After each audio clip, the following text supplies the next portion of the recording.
ஆயிரம் புயலின் வீச்சாவோம், எங்கள் தாயகத்தின் உயிர் மூச்சாவோம் என்ற பிரகடனத்தோடு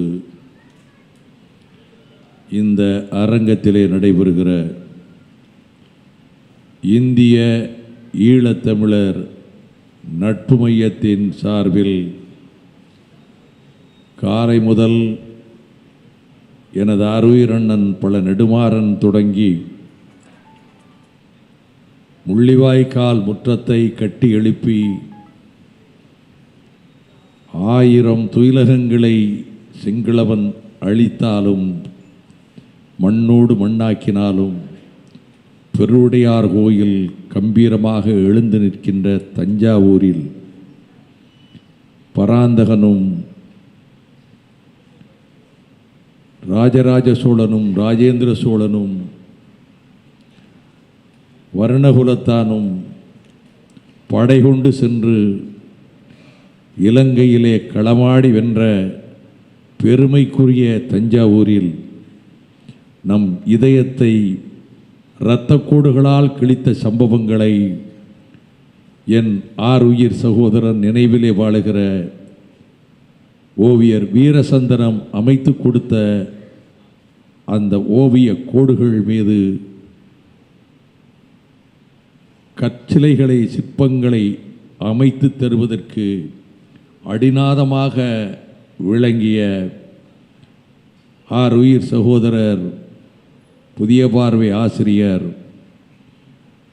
அண்ணாமலை பல்கலைக்கழக மாணவர் தலைவராக இருந்து இந்திய ஆதிக்க எதிர்ப்பு போர்க்களத்திலே நின்று அந்நாள் முதல் நான் பழகுகிற உயிரணைய நண்பர்களில் ஒருவராக உலவி என் மனநாளென்றும் அந்த நிகழ்ச்சிக்கு பக்கபலமாக திருக்குற்றாலத்திலே திகழ்ந்து நான் உடல் நலம் நலிந்து மாமல்லபுரத்திலிருந்து அப்பல்லோ மருத்துவமனையில் கொண்டு வந்து சேர்க்கப்பட்டேன் என்ற செய்தி கேள்விப்பட்டவுடன் ஓவியர் வீரசனத்தோடும் இளவழகனோரோடும் ஓடி வந்து பழக்கூடைகளோடு பதறி துடித்தவராக வந்து என்னை பார்த்தவர் உயிர் சகோதரர் நடராசன் வரையிலும் உரையாற்றிய இந்த தலைவர்கள் கலந்து கொண்ட நிகழ்ச்சியில் சுப தமிழ்ச்செல்வன் என்கின்ற தமிழீழ விடுதலை புலிகளினுடைய அரசியல் பிரிவினுடைய செயலாளராக இருந்த அந்த மாவீரனுடைய அண்ணன் பரமபாலன், ஈழத்தமிழர் கருத்துரை தந்த திருநாவுக்கரசர், தொகுத்து வழங்குகிற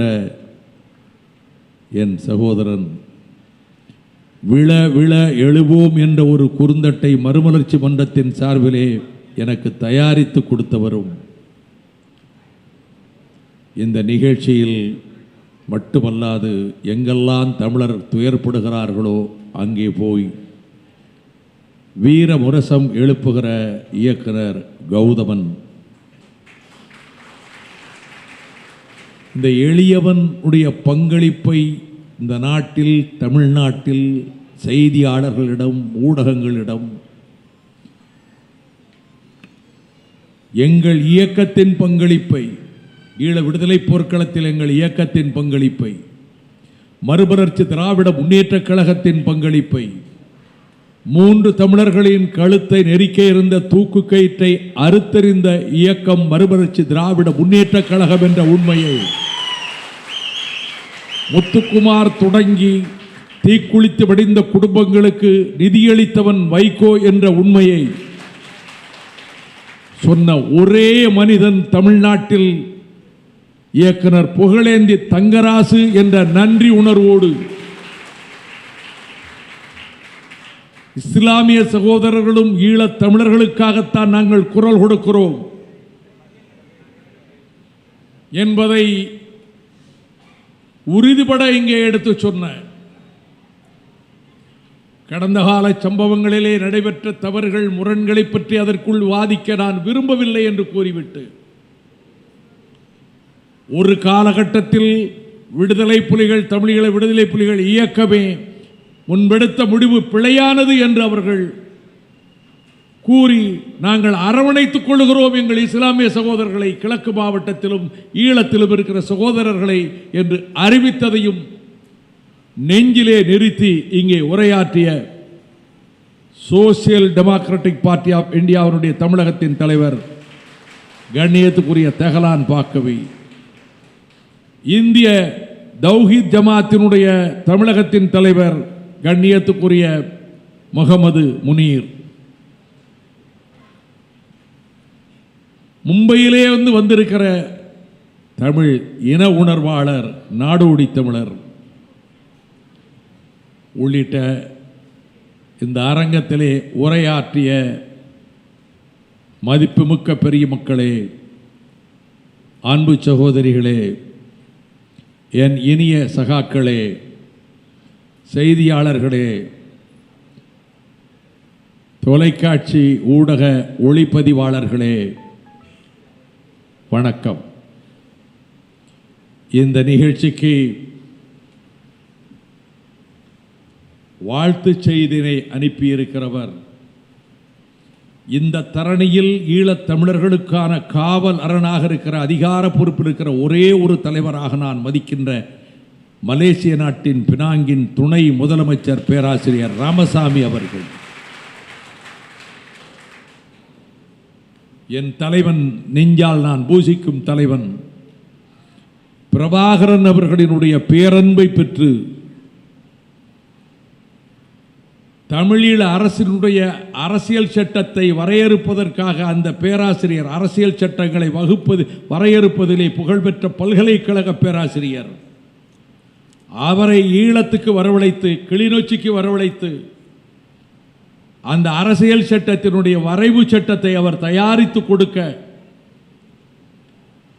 இப்படி ஈழத்தமிழர்கள் தங்களுடைய தமிழீழ தேசத்திற்கான அரசியல் வரைவு சட்டத்தை, கான்ஸ்டிடியூஷன் இவ்வளவு திறம்பட நுணுக்கமாக அமைத்திருக்கிறார்கள் என்று அமெரிக்க நாட்டினரும் ஐரோப்பிய நாட்டினரும் வியந்ததையும் திகைத்ததையும் நான் அறிந்த காரணத்தால் அதை அமைத்து கொடுத்ததோடு மட்டுமல்லாது, கொழும்பு மாநகரிலே நடைபெற்ற காமன்வெல்த் மாநாட்டுக்கு செல்ல மாட்டேன் என்று கனடாவின் பிரதமர் அறிவித்தார். ஈழத்தமிழர்களை இனப்படுகொலை செய்த இலங்கை தீவிலே காமன்வெல்த் மாநாட்டுக்கு செல்ல மாட்டேன் என்று கனடா பிரதமர் அறிவித்தார். மொரீசியஸ் பிரதமர் அதிலே கலந்து கொள்ளக்கூடாது என்ற முடிவை எடுக்க வைத்தவர் பேராசிரியர் ராமசாமி, முனைவர் ராமசாமி. அவர் ஈழத் தமிழர்களுக்காக லண்டனிலே, நியூயார்க்கிலே, உலகத்தில் எந்த நாட்டுக்கு சென்றாலும் ஒரு துணை முதலமைச்சராக இருந்து கொண்டு ஈழத்தமிழர்களுக்கு குரல் கொடுக்கின்றவர். 8 ஆண்டு காலம் இந்தியாவுக்குள் வருவதற்கு அவருக்கு அனுமதி கிடையாது. அந்த தடையை நான் உடைத்து தந்தேன். கொங்கு மண்டலத்தின் பூர்வீக குடும்பத்திலே மூக்கநாயக்கன் வலசு என்கிற கிராமத்திலே பிறந்து மலேசிய நாட்டில் ராஜராஜனும் ராஜேந்திரனும் படையெடுத்து சென்று அங்கு வல்லாதிக்கம் செய்ய நினைந்த பேரரசுகளின் படைகளை கடல் புறத்திலே விரட்டி அடித்து பெருமை நிலைநாட்டிய பினாங்கிலே அவர் துணை முதலமைச்சராக இருக்கக்கூடியவர். அவர் இந்த மாநாட்டுக்கு வாழ்த்து செய்தி அனுப்பி என்னிடம் 3 நாட்களுக்கு முன்னர் வாழ்த்து செய்தி அனுப்பினேன் என்று கூறினார்.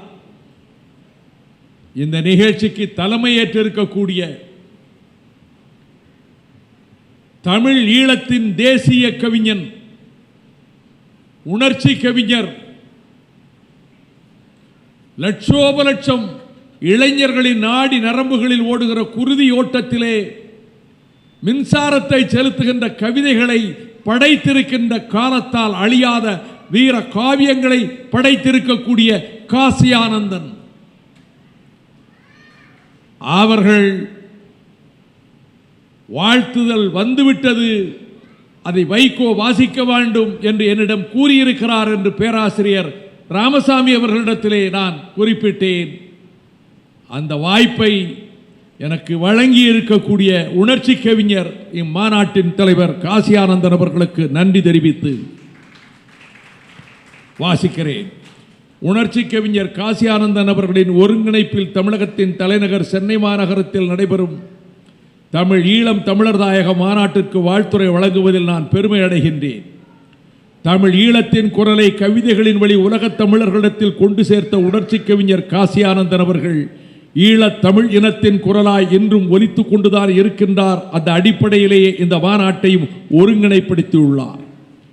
தமிழ் ஈழ போராட்டம் 2009 மே மாதத்தோடு முடிந்துவிட்டது என்ற தமிழின பகைவர்கள் கொக்கரித்துக் கொண்டிருக்கும் இந்த வேளையில் கடந்த மாதம் ஐரோப்பிய ஒன்றிய உச்சநீதிமன்றத்தினுடைய தீர்ப்பு உலக தமிழர்களுக்கு பெருமகிழ்வு அளிக்கும் செய்தியாக வந்து சேர்ந்துள்ளது.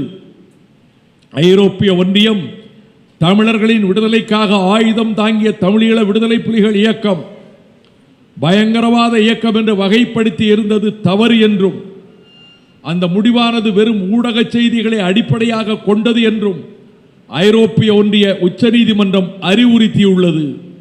ஒரு தேசிய இனத்தின் விடுதலைக்காக போராடும் இயக்கத்தை பயங்கரவாத இயக்கம் என்று வகைப்படுத்தியது தவறு என்பதே அந்த தீர்ப்பின் சாராம்சமாகிறது. இது சரித்திரபூர்வமான தீர்ப்பாகும். தமிழர்களின் சமகால ஜனநாயக உரிமை போராட்டத்தில் இந்த நீதிமன்ற தீர்ப்பு மிகுந்த முக்கியத்துவம் பெறுகின்றது. ஐரோப்பிய நீதிமன்ற தீர்ப்பை பின்பற்றி அமெரிக்கா, இந்தியா உள்ளிட்ட வல்லரசு நாடுகளும் ஏனைய நாடுகளும் தமிழீழ விடுதலை இயக்கத்துக்கு எதிரான தடையை நீக்கி தமிழீழ மக்களின் ஜனநாயக உரிமையை அங்கீகரிக்க வேண்டும் என்று நான் விரும்புகின்றேன். இந்தியாவில் தமிழ் ஈழ மக்களுக்கென்றில்லாமல் உலகத்தில் எந்த மூலையில் தமிழர்கள் பாதிக்கப்பட்டால் குரல் கொடுப்பதற்கு எனது அருமை நண்பர் வைகோ உட்பட பல அரசியல் தலைவர்கள் உள்ளனர். அவர்களும் இவ்விவகாரத்தில் என்னுடைய கருத்துக்களை ஆமோதிப்பார்கள் என்று நம்புகிறேன். 100க்கு 100 வைகோ ஆமோதிக்கிறான். இலங்கையில் போருக்கு பிந்திய நிலை தமிழர்களுக்கு சாதகமாக இல்லை என்பதுதான் உண்மை. தமிழர்களின் நிலங்கள் தொடர்ந்து அரசாங்கத்தால் தொடர்ந்தும் கையகப்படுத்தப்படுகின்றன. தமிழர்களின் நிலங்களில் இராணுவ முகாம்கள் அமைக்கப்பட்டுள்ளன. தமிழர்கள் இன்னும் அச்சத்தில் வாழ்கின்றனர். ஆகவே போருக்கு பின் அமைதி, மக்கள் இயல்பாக வாழ்கிறார்கள் என்ற பொய்களை உலகத் தமிழர்கள் நம்ப தயாராக இல்லை. தமிழர்களுக்கு அவர்களின் சுயநிர்ணய உரிமை கிடைக்கும் வரை உலகத் தமிழர்கள் அவர்களுக்கு பக்கபலமாக நிற்போம் என்று நான் நம்புகின்றேன். தமிழ் ஈழ தேசிய கவிஞராக இன்றும் இனமான உணர்வோடு வாழ்ந்து வரும் உணர்ச்சி கவிஞர் காசி ஆனந்தன் அவர்களின் இந்த முயற்சி வெற்றி பெற எனது உளமார்ந்த வாழ்த்துக்களை பதிவு செய்வதுடன் அவருடைய முயற்சிகளுக்கு தமிழர்கள் பக்கபலமாக இருக்க வேண்டும் என்றும் கேட்டுக்கொள்கிறேன். நன்றி, வணக்கம். இப்படிக்கு பேராசிரியர் ராமசாமி, துணை முதலமைச்சர், பினாங்கு மாநிலம், மலேசிய நாடு. இன்று பகல் 1:30 மணி அளவில் ஈழத்திலே இருந்து ஒரு குரல் அலைபேசியில் ஒலித்தது. நான் பூஜிக்கும் தலைவன் பிரபாகரனை 10 மாதம் வயிற்றிலே சுமந்த என் தாய் பார்வதி அம்மாளை இந்த பூமியிலே கால் வைக்க விடாமல் திருப்பி அனுப்பிய போது மரணவாசலில் நின்ற அந்த வீரத்தாயை அவரே அழைத்து சென்று யாழ்ப்பாணத்திலே மருத்துவமனையிலே சேர்த்து அந்த தாய் யாழ் மருத்துவமனையிலே தமிழ் மருத்துவர்களினுடைய சிகிச்சை பெற்று சிறுக சிறுக அவர்கள் மரணத்தை தழுவிக் கொண்டிருந்த நேரத்தில் அவர்கள் மறைந்த போது, அவர்கள் உயிர் விளக்கு அணைந்த போது அங்கிருந்து என்னை அழைத்து ஒரு இரங்கல் உரை ஆற்றுங்கள் என கூற நான் வெடிக்கும் நெஞ்சு இதயத்தோடு இரங்கல் உரையை நான் 15 நிமிடங்கள் அலைபேசியிலே ஆற்றினேன். அங்கே ஒலிபெருக்கியிலே அதை ஒலிபரப்பினார்கள். ராணுவம் சுற்றி வளைத்து நின்றது. சிதையிலே பார்வதி அம்மாளினுடைய அந்த உடல் உலகம் கண்டும் கேட்டு பெறாத வீரத்தை நிலைநாட்டிய பிடல் காஸ்ட்ரோ சாதிக்க முடியாததை மாவோ சாதிக்க முடியாததை, ஹோசிமின் சாதிக்க முடியாததை, லெனின் சாதிக்க முடியாததை தவறாக நினைக்கக்கூடாது. இவர்களுக்கெல்லாம் நாடுகளின் பலம் இருந்தது, அண்டை நாடுகளின் உதவி இருந்தது, எல்லா விதத்திலும் ஆயுதங்களை திரட்டக்கூடிய சக்தி இருந்தது. எந்த உதவியும் இல்லாமல் நிராதரவாக 7.5 கோடி தமிழர்கள் இங்கே இருந்தும் கூட எந்த பயனும் இல்லாமல் அரண்யத்துக்குள்ளே 28 பேரோடு வன்னிக்காட்டுக்குள் சென்று பாசறைகளை அமைத்து, பாடி வீடுகள் அமைத்து, கண்ணிவெடிகள் அமைத்து லட்சக்கணக்கான இந்திய ராணுவம் சுற்றி வளைத்து தாக்கிய போது அதற்கு ஈடு கொடுத்து, அதற்கு பின்னர் சிங்கள ராணுவத்தை ஓயாத அலைகளில், அக்கினி அலைகளில் பின்னங்கால் பிடரியில் அடிபட விரட்டி அடித்து யாழ்ப்பாணம் என்ன கொழும்பையும் கைப்பற்றுவார் பிரபாகரன் என்ற நெஞ்சு நடுக்கம் சிங்களவனுக்கு ஏற்பட வைத்து, இந்திய அரசினுடைய நயவஞ்சகத்தால், இந்திய அரசினுடைய மன்னிக்க முடியாத துரோகத்தால் 7 அணு ஆயுத வல்லரசுகளினுடைய ஆயுத பலத்தோடு கொலைகார சிங்கள அதிபர் ராஜபக்சே வகுத்த திட்டத்துக்கு இந்திய அரசு துணை நிற்க, இந்தியாவின் முப்படை தளபதிகளும் அவர்களுக்கு ஆலோசனைகள் வழங்க, மிக நவீனமான ஆயுத கருவிகளை இந்திய அரசு சிங்கள ராணுவத்துக்கும், சிங்கள விமானப்படைக்கும், சிங்கள கடற்படைக்கும் வந்ததனால் வானத்திலே இருந்து துல்லியமாக புலிகளினுடைய நடமாட்டத்தை, புலிகளினுடைய படையணிகள் ஊர்ந்து செல்வதை கவனித்து உலகம் தடை செய்த குண்டுகளை வீசி அவர்களை அழித்து, கடலிலே புலிகள் கரிகாலன் காலத்தில் இருந்ததை போல், ராஜேந்திர சோழன் காலத்தில் இருந்ததை போல் ஒரு வலிமையான கடல் படை அமைப்பதுதான் என் ஒரே நோக்கம் என்று என்னிடத்திலே சொன்னாரே, அப்படி ஒரு கடல் புலிகளின் படையை சூசையின் தலைமையிலே அமைத்து சிங்கள ராணுவத்திற்கு வந்த 6000 டன் எடையுள்ள போர்க்கப்பலை அங்கையர்கண்டி என்கின்ற அந்த வீரமங்கை அருமை தமிழ் மகள், விடுதலை புலிகளின் கரும்புலிகள் பிரிவிலே இருந்த தமிழ் மகள் 36 கிலோமீட்டர் நீச்சல் அடித்து சென்று உடலிலே கட்டியிருந்த குண்டுகளோடு அந்த கப்பலில் மோதி அந்த கப்பல் சுக்குநூறாக்கப்பட்டு அழிக்கின்ற வல்லமை பெற்றிருந்ததால் இந்திய கடற்படை புலிகளுக்கு வந்த 14 கப்பல்களை கடலிலே மூழ்கடித்தது. இந்திய கடற்படை தளபதியை ஒப்புக்கொண்டிருக்கிறார். இந்திய ராணுவ தளபதிக்கு வீரசேனா விருது எங்கே? கொழும்பிலே.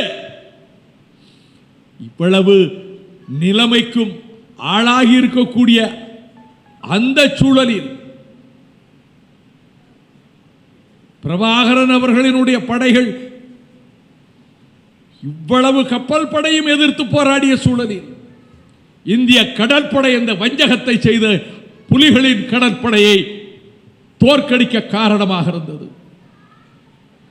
உலகத்தில் காட்டுக்குள்ளே இருந்து விமானத்தை எவனும் தயாரித்ததில்லை. வெல்பர் ரைட்டும் ஆர்வில் ரைட்டும் விமானத்தை கண்டுபிடித்தார்கள். அவர்கள் பூமிக்குள்ளே இருந்து என் தலைவன் பிரபாகரனுக்கு வீர வணக்கம் செலுத்துவார்கள். They will salute him. காட்டுக்குள்ளே இருந்து விமான தளத்தை அமைத்தார். விமான தளத்தை பாயை போல சுருட்டி கொண்டு போகக்கூடிய விமான தளத்தை அமைத்தவன் உலகத்தில் பிரபாகரன் படையை தவிர எவரும் கிடையாது. கொழும்பிலே போய் மக்கள் பகுதியில் அல்ல, ராணுவ இலக்கிலே கொண்டு வீசிவிட்டு அந்த புலிப்படைகளினுடைய வான்படை திரும்பி வந்தது. தரைப்படை, கடல் படை, வான்படை எந்த நாட்டின் உதவியும் இல்லாமல் அவர்கள் செய்து 7 வல்லரசுகளோடு போராடியதால் நான் உலகம் போற்றுகிற இந்த தலைவர்கள் அனைவரையும் விட என் தலைவன் பிரபாகரன் உயர்ந்தவன் என்று கருதுகிறேன்.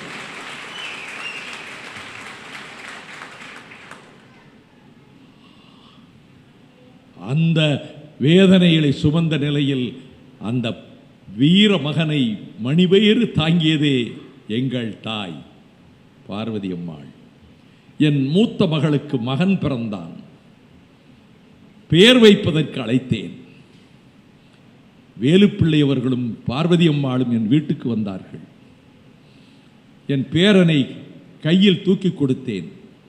வேலுப்பிள்ளை தன் துணைவியார் பார்வதி அம்மாள் கையில் கொடுத்தார்கள். உங்கள் மகன் பெயரையே என் பேரனுக்கு சூட்டுங்கள் என்றேன். பிரபாகரன் என்ற பெயர் சூட்டி உச்சிமோந்து என் மகள் கையிலே கொடுத்தார்கள். ஒரு பத்திரிகை எழுதியது வைகோவின் வீட்டில் பிரபாகரன் என்று. சிலருக்கு சந்தேகமே வந்து விட்டது. பிரபாகரன் இரவோடு இரவாக கடல் வழியாக வந்து வைகோ வீட்டுக்கே வந்து விட்டாரோ என்று பத்திரிகைகள் எல்லாம் செய்தி போட்டன. அந்த தாய் இறந்த பிறகு சிதையிலே சுடுகாட்டிலே வைத்தார்கள் தமிழர்களே.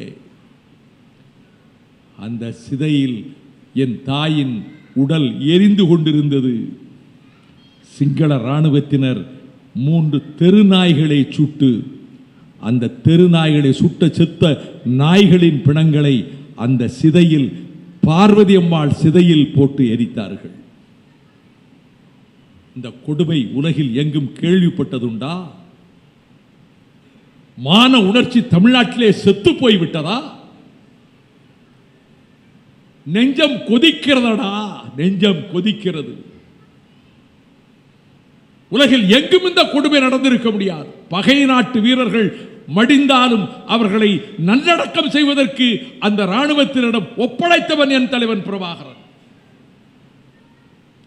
இவ்வளவு கொடுமைகளும் செய்த அந்த சிங்கள அரசு ஈழத்து தமிழ் இனத்தை அழிக்கின்ற நிகழ்வுகளை பட்டியலிட்டு போட்டு காட்டி 50,000 ஆண்டுகளுக்கு முன்னாலே இந்த தாய் தமிழகமும் அங்கே இருக்கக்கூடிய ஈழமும் ஈழம் உள்ளடக்கிய மொத்த இலங்கை தீவும் குமரி கண்டம் என்றும் லெமோரியா கண்டம் என்றும் விதவிதமாக சொல்லப்படுகிற இந்த கண்டத்திலே இணைந்திருந்தது. வரலாற்றை சுருக்கமாக சொன்னார். அவர் தலைமை உரையை படித்தேன். காலப்போக்கில் 1400 ஆண்டுகால வரலாறு தான் சிங்களவனுக்குண்டு. பாலி மொழியையும் வடமொழியையும் இணைத்து அங்கே பிரிந்து கிடந்தார்களே, புத்த மதத்தை சார்ந்தவர்கள் சிவமதத்தை சார்ந்தவர்கள் என்று தமிழர்கள் பிரிந்திருந்தார்கள். புத்த மதத்தை சார்ந்தவர்கள் இவர்கள் சேர்த்து கொண்டு புத்த மதத்தை திணிப்பதற்காக அவர்கள் போய் இந்த மொழியை, சிங்கள மொழியை உருவாக்கி இந்த கொடுமை நடந்தது. மொத்த இலங்கை தீவும் தமிழர்களின் பூர்வீக பூமி. அதை தலைமை உரையிலே சொல்லியிருக்கிறார். இழந்தோம். 1901ஆம் ஆண்டு மறந்து விடாதீர்கள். 7500 சதுர கிலோமீட்டரை இழந்தோம் என்றார். மொத்தம் 26,500 சதுர கிலோமீட்டர். 1948 பிரிட்டிஷ்காரன் வெளியே போகிற போது மாகாணங்கள் 9ஆக பிரித்து 7 மாகாணங்கள் சிங்களவனுக்கு, தமிழனுக்கு 2 மாகாணங்கள் என்ற போது மேலும் 7500 சதுர கிலோமீட்டரை பறிகொடுத்தோம். மீதம் இருப்பது 11,500 சதுர கிலோமீட்டர். அதையும் பறிகொடுத்துக் கொண்டிருக்கிறோம். இப்பொழுது பல்லாயிரக்கணக்கான ஏக்கரிலே சிங்களவர்கள் நிலை கொள்ளக்கூடிய சூழல் ஏற்பட்டு விட்டது என்று அந்த தலைமை உரையிலே குறிப்பிட்டிருக்கின்றார். தமிழர் தாயகம், வடக்கும் கிழக்கும் தமிழர் தாயகம், மொத்த இலங்கை தமிழர் தாயகமாக இருந்தது. போர்த்துகீசியர் வருகிற போது தமிழர் தாயகம், சிங்கள இனம் வேறு, தமிழர் தேசிய இனம் வேறு என்றாகவே இருந்தது. அவர்கள் இரண்டை ஒன்றாக்குகிற வேலையிலே போர்த்துகீசியன் ஈடுபடவில்லை, டச்சுக்காரன் ஈடுபடவில்லை. ஆனால் 1833 கோல்ப்ரூக் அந்த ஆணைக்குழு இரண்டையும் நிர்வாக வசதிக்காக ஒன்றாக்கியது. 1948 ஆகஸ்ட் 4 பிரிட்டிஷ் ஏகாதிபத்தியம் வெளியேறுகிற போது சிங்களவன் கைகளிலே அதிகாரத்தை கொடுத்து விட்டு சென்றது. நான் லண்டன் மாநகரிலே உரையாற்றியதை கௌதமன் இங்கே குறிப்பிட்டார்.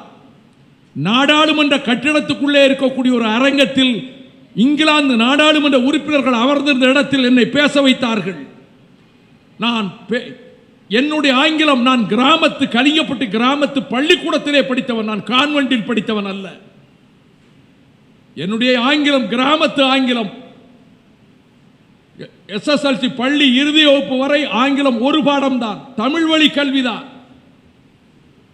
எனவே இந்த நாடாளுமன்ற கட்டிடத்துக்குள் ஆங்கிலத்தில் நான் எப்படி உரையாற்றுவேன், இந்த எம்பிக்கள் கவனத்தை எப்படி ஈர்ப்பேன் என்று மனதிற்குள் ஒரு திகைப்பு. மதிய உணவு அருந்த சொன்னார்கள். என்னை அழைத்து சென்ற எம்பிக்கள் எனக்கு வேண்டாம் என்று சொல்லிவிட்டு ஒரு தேநீர் பருகினேன். நான் அரங்கத்துக்குள்ளே சென்று பேச எழுந்தபோது மடிந்த மாவீரர்களை மனதிலே நினைத்துக் கொண்டு எனக்கு பேசும் சக்தியை நீங்கள் கொடுங்கள் என்று கேட்டுக்கொண்டு பேசினேன். எடுத்த எடுப்பிலே குற்றம் சாட்டுகிறேன், பிரித்தானிய எம்பிக்களே, உங்களை, உங்கள் நாட்டை என்று சொன்னேன். நீங்கள் குற்றவாளிகள். எங்கள் தமிழ் இனத்தை அங்கே சிங்களவன் கைகளின் அடிமை நுகத்தடியிலே சேர்த்து வைத்துவிட்டு நீங்கள் வெளியே வந்தீர்கள். இத்தனை அழிவுக்கும் காரணகர்த்தாக்கள் நீங்கள். உங்கள் பொறுப்பு அதிகம். எங்களை மீட்டுக் கொடுங்கள் என்று நான் பேசினேன். இசைப்பிரியா நாசமாக்கப்பட்டதை, எங்கள் பச்சிளம் குழந்தைகள் பிஞ்சுகள் கொல்லப்பட்டதை, இனம் என்ன 35 லட்சம் இருக்கிற தமிழன் 35 லட்சமாக கூட இன்றைக்கு இல்லை. 65 லட்சம் இருந்த சிங்களவன் இன்றைக்கு 1,60,00,000 பேர் ஆகிவிட்டார். இதற்கு என்ன காரணம் என்றார்கள். நான் இன்றைக்கு சொல்லுகிறேன், யுத்த களத்தில் கர்ப்பிணி தாய்மார்கள் வயிற்றை கிழித்தான் சிங்களவன் பயனட் கத்தியினாலே. ஹிட்லர் செய்யவில்லை, இடியமீன் செய்யவில்லை, பெனிட்டோ முசோலினி செய்யவில்லை, ஆனால் சிங்களவன் செய்தான். தமிழ் தாய்மார்கள், கர்ப்பிணி தாய்மார்கள், 6 மாதம் 7 மாதம் 8 மாத கர்ப்பிணி தாய்மார்களின் வயிற்றை பயனட் கத்திகளால் கிழித்து உள்ளே வளர்ந்து கொண்டிருந்த சிசு ஃபீட்டஸ் அதை எடுத்து மண்ணிலே போட்டார். 90 சிசுக்கள் அப்படி கிடைத்தன என்று அதிகாரப்பூர்வமாக ஐநா சபையை சேர்ந்தவர்கள் சொன்னார்கள். The fetus, 90 fetus was scattered in the earth. வயிற்றை கிழித்து 7 மாத 8 மாத சிசுவை எடுத்து மண்ணிலே போட்டார்கள். அவனோடு எப்படி சேர்ந்து வாழ்வது? இவ்வளவு கொடுமையும் செய்திருக்கக்கூடியதை, இவ்வளவு அக்கிரமங்களையும் அநீதிகளையும் அழிவுகளையும் செய்தவர்களை அவர்களிடத்திலே பேசிவிட்டு நான் அமர்ந்தபோது ஸ்டீஃபன் பவுண்ட் என்ற லிபரல் பார்ட்டி எம்பி எழுந்து சொன்னான், In my political life, I have never had such an emotional speech as Vaiko delivered here. இந்த நாடா நான் என் அரசியல் வாழ்வில் இப்படி உணர்ச்சிகரமாக நெஞ்சை பாதிக்கின்ற ஒரு உரையை நான் இதுவரை கேட்டதில்லை என்று சொன்னான் லண்டன் மாநகரத்தில் இருக்க liberal party MP Stephen Pound. என் பேச்சு திறமை அல்ல, என்னை பேச வைத்தவர்கள் மடிந்த மாவீரர்கள் என்னை பேச வைத்தார்கள். தீர்வு என்ன? தமிழ் ஈழம். இந்த தீர்வை தரப்போகிறவர்கள் யார்? இந்திய ஈழ தமிழர் நட்புறவு மையம். கவிஞர் காசி ஆனந்தன் அவர்களே, உங்களை எனது மூத்த சகோதரனாக மதிக்கிறேன். என் நெஞ்சில் உங்களை சுமக்கிறேன். தொடர்வண்டிக்கு செல்ல வேண்டி இருப்பதனால் டெஹ்லான் பாக்கவி மாமா செல்லுகிறார். என்னிடம் சொல்லிவிட்டுத்தான் செல்லுகிறார்.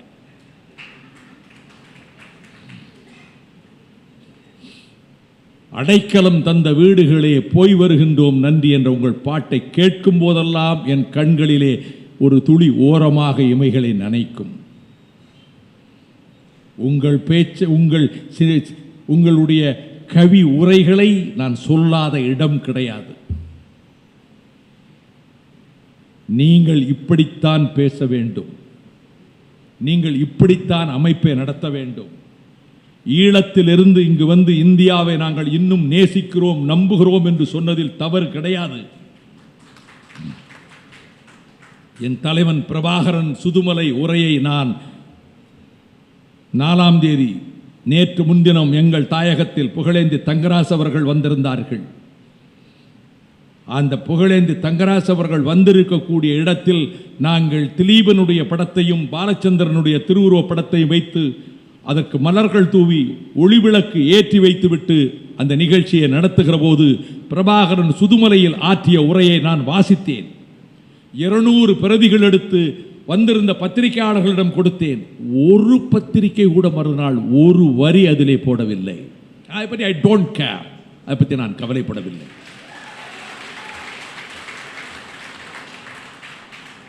அதிலே சொல்லுகிறார், இந்திய வல்லாண்மை அரசு ரத்தம் சிந்தி கண்ணீர் சிந்தி நாங்கள் பாடுபட்டு உருவாக்கிய விடுதலை அமைப்பை திடீரென்று எடுத்த எடுப்பிலே நிர்மூலம் செய்கின்ற வேலையில் இறங்கிவிட்டது. நாங்கள் இதற்காக இந்தியாவோ எதிர்த்து ஆயுதம் நீட்ட தயாராக இல்லை. நாங்கள் இந்தியாவை நேசிக்கிறோம். வஞ்சகமாக அழைத்து வரப்பட்டு ஈழத்திலே இருந்த என் தலைவனை சார்க் மாநாட்டுக்கு பிறகு இந்த இந்திய மண்ணில் காலெடுத்து வைக்க மாட்டேன் என்று சபதம் பூண்டு விட்டு போன அந்த வீர மகனை first secretary of Indian high commission Puri என்பவனை அனுப்பி வைத்து, இந்தியா உங்கள் விடுதலை போராட்டத்தை அங்கீகரிக்கிறது, ஈழத்தமிழர்களின் ஒரே அமைப்பு தமிழீழ விடுதலை புலிகள் என்று அங்கீகாரம் தர இருக்கிறது. எனவே நீங்கள் டெல்லிக்கு வாருங்கள், பிரதமர் ராஜீவ் காந்தி உங்களை அங்கீகரிக்க விரும்புகிறார். அண்ணன் வெள்ளையன் அவர்கள் வந்திருக்கிறார்கள், மிக்க நன்றி. அங்கீகரிக்க அழைக்கிறார் என்று அழைத்து வர செய்த போது சகாக்களோடு யோசனை செய்து நான் போக மாட்டேன் இந்தியாவுக்கு என்றார் பிரபாகரன். ராஜீவ் காந்தி அங்கீகரிக்கிறார் தமிழ் ஈழத்தை, ஏக பிரதிநிதியாக நம்மை அங்கீகரிக்க இருக்கிறார் என்று அழைத்து வந்தபோது சென்னை விமான நிலையத்தில் எங்களை அங்கீகரிக்கின்ற கௌரவம் அளிப்பதற்கு உறுதி கொடுத்து அழைத்திருக்கிறார்கள் என்று விமான நிலையத்திலே பிரபாகரன் பேட்டி கொடுத்தார். இந்து பத்திரிகை முதல் பக்கத்திலே, அப்பொழுதெல்லாம் இந்து பத்திரிகை விடுதலை புலிகளுக்கு ஆதரவாக இருந்தது. ஜி.கே. ரெட்டி 10 நாளைக்கு ஒரு தலையங்கம் விடுதலை புலிகளை ஆதரித்து எழுதினார் இந்து பத்திரிகையிலே, ஆங்கில இந்து பத்திரிகையிலே. முழுக்க முழுக்க விடுதலை புலிகளை இந்து பத்திரிகை அப்பொழுது ஆதரித்த காலம். அவர் அங்கே இருந்து 23ஆம் தேதி அழைத்து வரப்படுகிறார். 19ஆம் தேதி போய் 23 அழைத்து வருகிறார்கள். நான் சென்னைக்கு வந்திருக்கிறேன். எந்த தகவலும் தெரியவில்லை, மூடுமந்திரமாக இருக்கிறது. டெல்லியிலிருந்து பத்திரிகையாளர்கள் செலஸ்டினும் என் இனிய நண்பர்கள் சந்திரசேகரன், 2 சந்திரசேகரனும் UNIPTI பிரபாகரனை சந்திக்க முடியவில்லை. என்ன நடக்கிறது என்றே தெரியவில்லை. எல்லாம் மூடுமந்திரமாக இருக்கிறது. நீங்கள் உடனே டெல்லிக்கு வாருங்கள். நான் சென்னையிலிருந்து ட்ரங்க் கால் புக் பண்ண, லைட்னிங் கால். அப்போ எஸ்டிடி எல்லாம் கிடையாது வீட்டில், எஸ்டிடியும் கிடையாது, செல்போனும் கிடையாது, அலைபேசியும் கிடையாது. லைட்னிங் கால் போட்டேன் அசோகா ஹோட்டலுக்கு. Connect me to mister Prabhakaran, I am a member of parliament. இந்த டெலிஃபோன் ஆபரேட்டர் விவரம் தெரியாம எஸ் ரூம் நம்பர் 518 சொல்லிட்டான். அதுக்கு பிறகு டெலிஃபோன் கட் ஆயிடுச்சு. திரும்ப நான் போடுறேன், டெலிஃபோன் ஆபரேட்டர் எடுக்கவே இல்லை லைட்னிங் கால். நான் காலை விமானத்தில் போயிட்டேன். நிருபர்கள் பூரா மீனாபாக் 2 வீட்டுக்கு வந்துட்டாங்க. 518 இருக்காங்கிறது நான் தெரிஞ்சுக்கிட்டேன். 5வது ஃப்ளோர். நான் 5வது மாடிக்கு சில சஃபாரி சூட்டு. மூப்பனார் என்னை ரொம்ப கேலி பண்ணுவார், நல்லா ட்ரெஸ் பண்ணுறியா, வெல் ட்ரெஸ்ட் எம்பி அப்படிம்பார். கொஞ்சம் ஆசை, நல்லா ட்ரெஸ் பண்ணணும்னு காலேஜில் படிக்கும்போது கொஞ்சம் ஆசை. இப்போ அதெல்லாம் இல்லை. சஃபாரியை போட்டுட்டு நேராக லிஃப்ட்டுக்கு போனேன். லிஃப்ட் அழுத்தினேன், 5வது மாடி அழுத்தினேன். 5வது மாடி வரிசையாக AK-47 இந்தியன் ஆர்மிகிட்ட கிடையாது, அப்போ SLR தான். தம்பிக்கிட்ட AK-47 இருந்தப்போ கூட இந்த இவங்ககிட்ட கிடையாது. எல்லாம் SLR வச்சு பூனைப்பட நிற்கிறான். நான் அப்படி வேகமாக, கொஞ்சம் கூட அசராமல் வேகமாக போனேன்.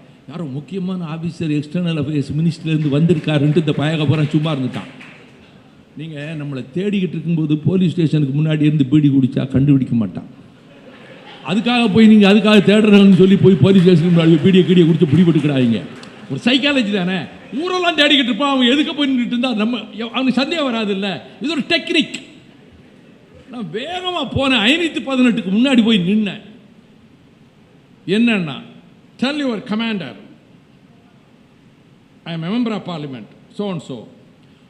அவன் என்னன்னு புரியாமல் உள்ளே போனான். போன வேகத்தில் விழுந்தடிச்சு வந்தான். You should not have entered this place. This is a prohibited area. இங்கே வந்திருக்கவே கூடாது. நீங்கள் உடனே இங்கேருந்து போயிடணும். This is a prohibited area. Clear out. சண்டை போடுற இடத்துல தான் போடணும், தேவையெல்லாம் போடக்கூடாது. அஞ்சுவது அஞ்சாமை பேதமை. இவங்கிட்ட விவகாரம் பண்ணா இதுவரைக்கும் எந்த டெரரிஸ்டையும் இவன் சுட்டது கிடையாது. நம்மளை சுட்டு போட்டு டெரரிஸ்ட் சந்தேகப்பட்டோம் சுட்டோன்னு போட்டுருவான். நான் ஒன்று நேராக போனேன், பிரஸ்ஸை கூப்பிட்டேன். பிரபாகரன் இஸ் கெப்ட் இன்கம்யூனிகேடோ, சிறை வைத்திருக்க அசோக் ஹோட்டலில். இந்தியா பூரா நியூஸ் ஆயிடுச்சு. காலையில் எல்டிடி ஆஃபீஸு திருவான்மியூரில் இருந்து அடையாறில் இருந்து பேபி சுப்பிரமணியம் ஃபோன் பண்ணுறாரு. செல்ஃபோனுங்க லேண்ட்லைனு. அண்ணே தம்பி உங்ககிட்ட பேசுவார், வீட்டிலே இருங்க. தம்பினா தலைவர் பிரபாகரன். 10 மணி இருக்கும், பெல் அடித்தது எடுத்தேன். யோகி தான் பேசினார். அண்ணே நான் யோகி பேசுகிறேன், தம்பி உங்ககிட்ட பேசணுங்கிறார். 33 நிமிடங்கள் தலைவர் பிரபாகரனோடு நான் உரையாடியதை டைரியில் எழுதி வைத்திருக்கிறேன். நான் உங்களை சந்தித்து விட்டுத்தான் செல்வேன் என்றார். ஆகவே இந்தியா அவர் முதுகிலே குத்திவிட்டது. நல்லா கேட்டுக்கிடுங்க. ராஜீவ்காந்தி கொலை வழக்கில் பிரபாகரனை முதல் குற்றவாளியாக சேர்த்து தடா நீதிமன்றத்தில் என்னை 250வது சாட்சியா கூண்டில் ஏற்றினாங்க. கூண்டில் நிற்கிறது கொஞ்ச நேரத்துக்கு முன்னாடி டேனியல் ஸ்பெஷல் பப்ளிக் ப்ராசிக்யூட்டர், என்ன சார் எவ்வளவு நேரம் என்னை விசாரிப்பீங்கன்னு கேட்டேன். என்ன நீங்கள் என்ன நாங்கள் 161 அப்படியே சொல்ல போகிறீங்க, ஒரு 2 மணி நேரம் ஆகும். மிஸ்டர் டேனியல், நான் ஜட்ஜி ரத்னவேல் பாண்டியங்கிட்ட கிரிமினல் லாயராக ஜூனியராக இருந்தவன், என்ன செல்லப்பாண்டியங்கிட்ட ஜூனியராக இருந்தவன். அவர் கிராஸ் பண்ணால் இந்தியாவில் அந்த கோர்ட்டு அந்த கேஸ் எங்கே போனாலும் ஜெயிக்கும். அவர்கிட்ட நான் ஜூனியராக இருந்தவன். நீங்கள் 161 ஸ்டேட்மெண்ட் போலீஸில் எழுதி வச்சதை நீங்கள் கேட்க நான் ஆமான்னு சொல்லுவேனா? நான் சாட்சி சொல்லி பிரபாகரனை நீங்கள் இந்த ராஜீவ்காந்தி கொலையின் குற்றவாளின்னு ஆக்கிறதுக்கு என்னை சாட்சியாக போட்டிருக்கீங்களா? உங்கள்கிட்ட எந்த சாட்சியும் கிடையாது. பகத்சிங், ராஜகுரு, சுகதேவ் கூண்டில் நின்னாங்க, கையில் விலங்கு. கூட இருந்த ராகோபால் அப்ரூரா மாறி துரோகியா மாறி சாட்சி சொன்னான். விலங்கு போட்டதிலிருந்து சுகதேவ் காலில் இருக்க செருப்பை கலட்டி சுகதேவ் மூஞ்சில எரிஞ்சான். ஜட்ஜி அலறிட்டான். அதனால 1000 வருஷம் ஆனாலும் இந்த ராஜீவ்காந்தி கொலை வழக்கில் வைகோ என்ன சொன்னாங்கிறதா 1000 வருஷம் கழிச்சு தமிழை நினைப்பான். என் சாட்சியை வச்சு பிரபாகரனை தண்டிச்சிருவீங்களா? எஸ்ஐடி சீஃபு கார்த்திகேயன், சிறப்பு விசாரணை குழு தலைவர், பக்கத்து ரூமில் இருந்தார். நான் போனேன். சார் 161 எழுதி வச்சதை நான் அப்படியே ஒத்துக்கிடுவேன்னு சொல்லி உங்கள் ஸ்பெஷல் ப்ராசிக்யூட்டர் நினச்சிக்கிட்டு இருக்காரு. என்ன நினச்சிட்டு இருக்கேன்? என்ன நான் அப்போவே சொன்னேன், வைகோவை சாட்சியாக போடாதீங்க, பெரிய வில்லங்க வரும். கேட்டானுங்களா முட்டாப்பையக? நான் சொன்னால் கேட்கணும் இல்லை, உங்களை போய் ப்ராசிக்யூஷன் விட்னஸாக போடலாமா? கோர்ட்டுக்கு போனேன், கேள்வி கேட்க ஆரம்பித்தார். ஜட்ஜு அருமையான ஜட்ஜு, இஸ்லாமிய ஜட்ஜு. அவர் தண்டனை கொடுக்கல, பாதியில் போயிட்டார். அவர் இருக்கார். என்னை கேள்வி கேட்காங்க, நீங்கள் உங்கள் தலைவரையே கொலை செய்ய திட்டமிட்டேன்னு தானே உங்களை திமுகவிலிருந்து நீக்கினாங்க. கேள்வி எப்போ கேட்குறாங்க? நான் ஒவ்வொன்றா கேட்டுட்டு சொல்லிட்டு வரும்போது நான் மறுத்துக்கிட்டே வரேன். இவர் யார் தெரியுதா? இவர் தானே பொட்டம்மா, இவர் தானே பொட்டு, இல்லை இவர் தானே பொட்டு. வீடியோவை போட்டு காமிக்கிறாங்க காட்டில் இருக்கிறத சாட்சிக்கு. இவர் தானே பொட்டு? இல்லை. பிறகு யாரு? இவர் பொட்டு இல்லை. பிறகு யார்? நான் பொட்டம்மான பார்த்தேன், நான் பொட்டை பார்க்கல. அடுத்து பொட்டுக்கு ஏன் பேர் வந்தது? தலைவர் சொல்றாரு, யாழ்ப்பாண எம்பி ஜெயிச்சதுக்கு விரல ரத்தத்தை கிழிச்சு, கட்டியால கிழிச்சு ரத்தத்தால் பொட்டு வச்சாரு, அதனால் இவருக்கு பொட்டம்மான்னு பேர் வந்ததுன்னு தலைவர் என்கிட்ட சொல்கிறார். இவ்வளெல்லாம் கேட்டுட்டு, இந்திய அரசு ராஜீவ்காந்தி என் முதுகில் குத்திவிட்டார் என்று பிரபாகரன் சொன்னதாக நீங்கள் கூறினீர்களா? நல்லா கவனிக்கணும். நான் கிரிமினல் லா படித்தவன். ஒரு கொலைக்கு காரணம் மென்சரியா இருக்கணும். கொலை செய்வதற்கு ஒரு காரணம் இருக்கணும், அப்பதான் தண்டிக்க முடியும். என் முதுகில் குத்திவிட்டது இந்திய அரசு என்பதனால் ராஜீவ் காந்தியை கொலை செய்ய திட்டமிட்டார். பிராசிக்யூஷன் ஜோடிச்ச பொய் வழக்கு. நான் சொன்னேன், ஆம், இந்திய அரசு முதுகில் குத்திவிட்டது. பிரபாகரன் சொல்லவில்லை, இந்த வைகோ சொன்னான்னு சொன்னேன். இப்ப இந்த கோர்ட்லையும் சொல்றேன், Indian government, Rajiv Gandhi government stabbed him behind his back. முதுகுல குத்துச்சு. பிரபாகரன் சொல்லல, நான் சொன்னேன். இவ்வளவு நிலைமைகளும் ஏற்பட்டதே எதுக்கு சொல்றேன்னா, இந்திய அரசை நம்புங்கள் என்று காசி ஆனந்தன் சொல்லலாமா என்று ஒரு பெரிய கேள்வி எழுந்திருக்கிறது. இது முக்கியமான கட்டம். இதிலே நான் தெளிவுபடுத்த வேண்டியது என்னுடைய கடமை. அவர் அப்படித்தான் சொல்ல முடியும், சொல்ல வேண்டும். இவ்வளவு துரோகம் செய்த இந்திய அரசு, நீங்கள் செல்லுங்கள், இதற்கு பிறகு 4ஆம் தேதி போய் சுதுமலையிலே நான் இந்திய அரசை நேசிக்கிறேன் என்று பிரபாகரன் பேசினார். அதனால காசி ஆனந்த இந்தியாவை நம்புகிறார். நல்லா கவனிக்கணும்.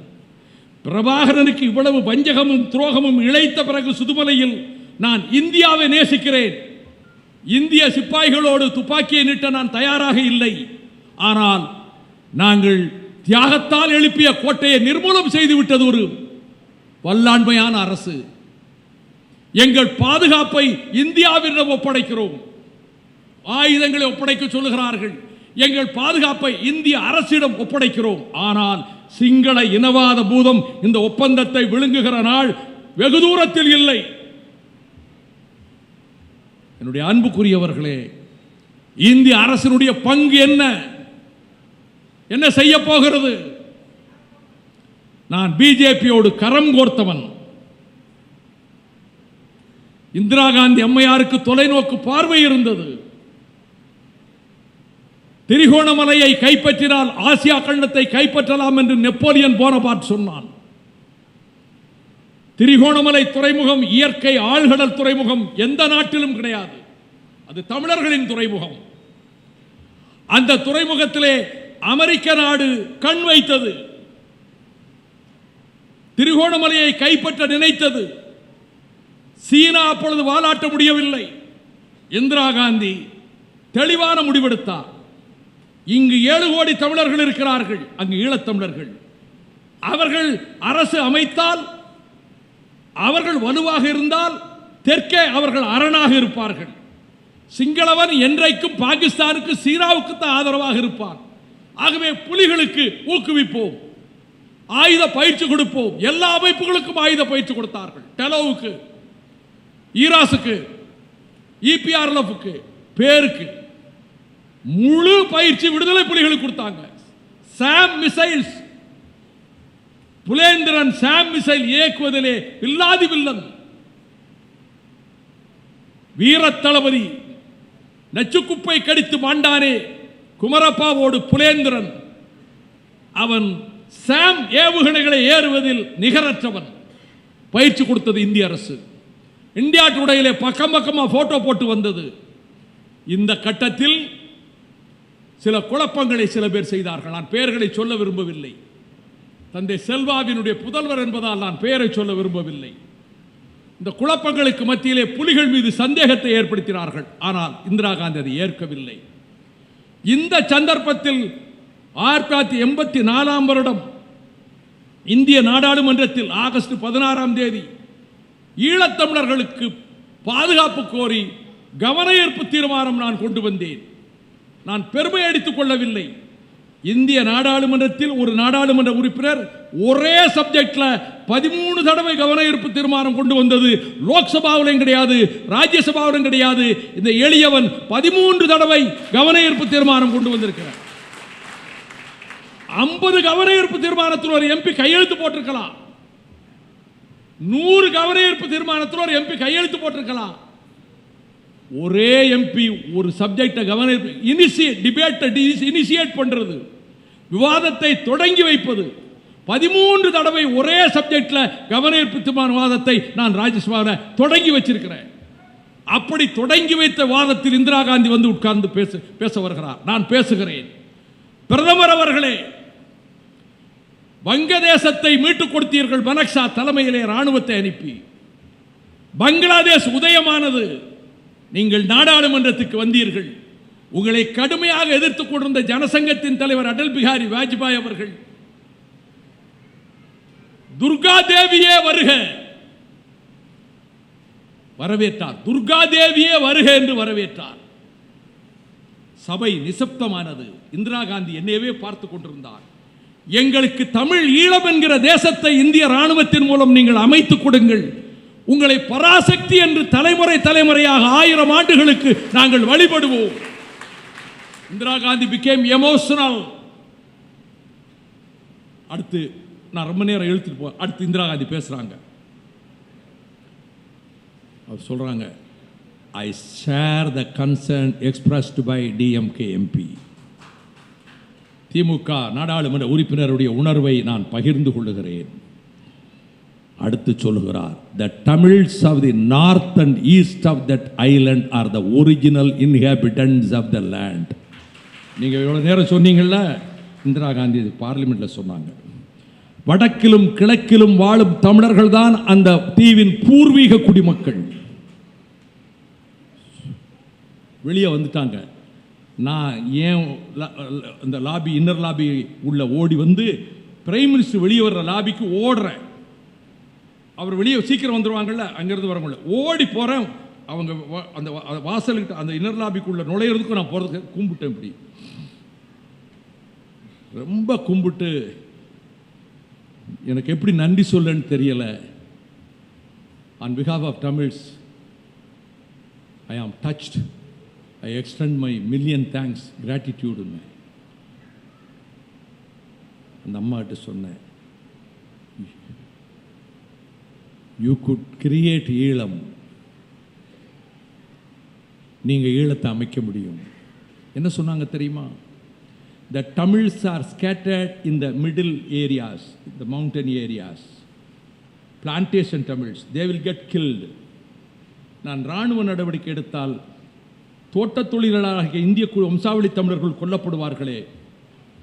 நீங்கள் ஒரு ப்ளூ பிரிண்ட் வச்சு அவங்களையும் ஒரு பக்கமாக ஒதுக்கி கொண்டு வந்து தமிழர்களோடு சேர்த்து நீங்கள் இராணுவ நடவடிக்கை மூலம் நீங்கள் ஈழத்தை ஏற்படுத்த உங்களால் முடியும் அம்மா. அவர் என்ன சொன்னாங்க தெரியுமா? You should also cooperate with me instead of exciting too much excited over the issue. நீ ரொம்ப உணர்ச்சி வசப்படாமல் நீயும் எங்களுக்கு ஒத்துழைக்க வேண்டும்னு சொன்னாங்க.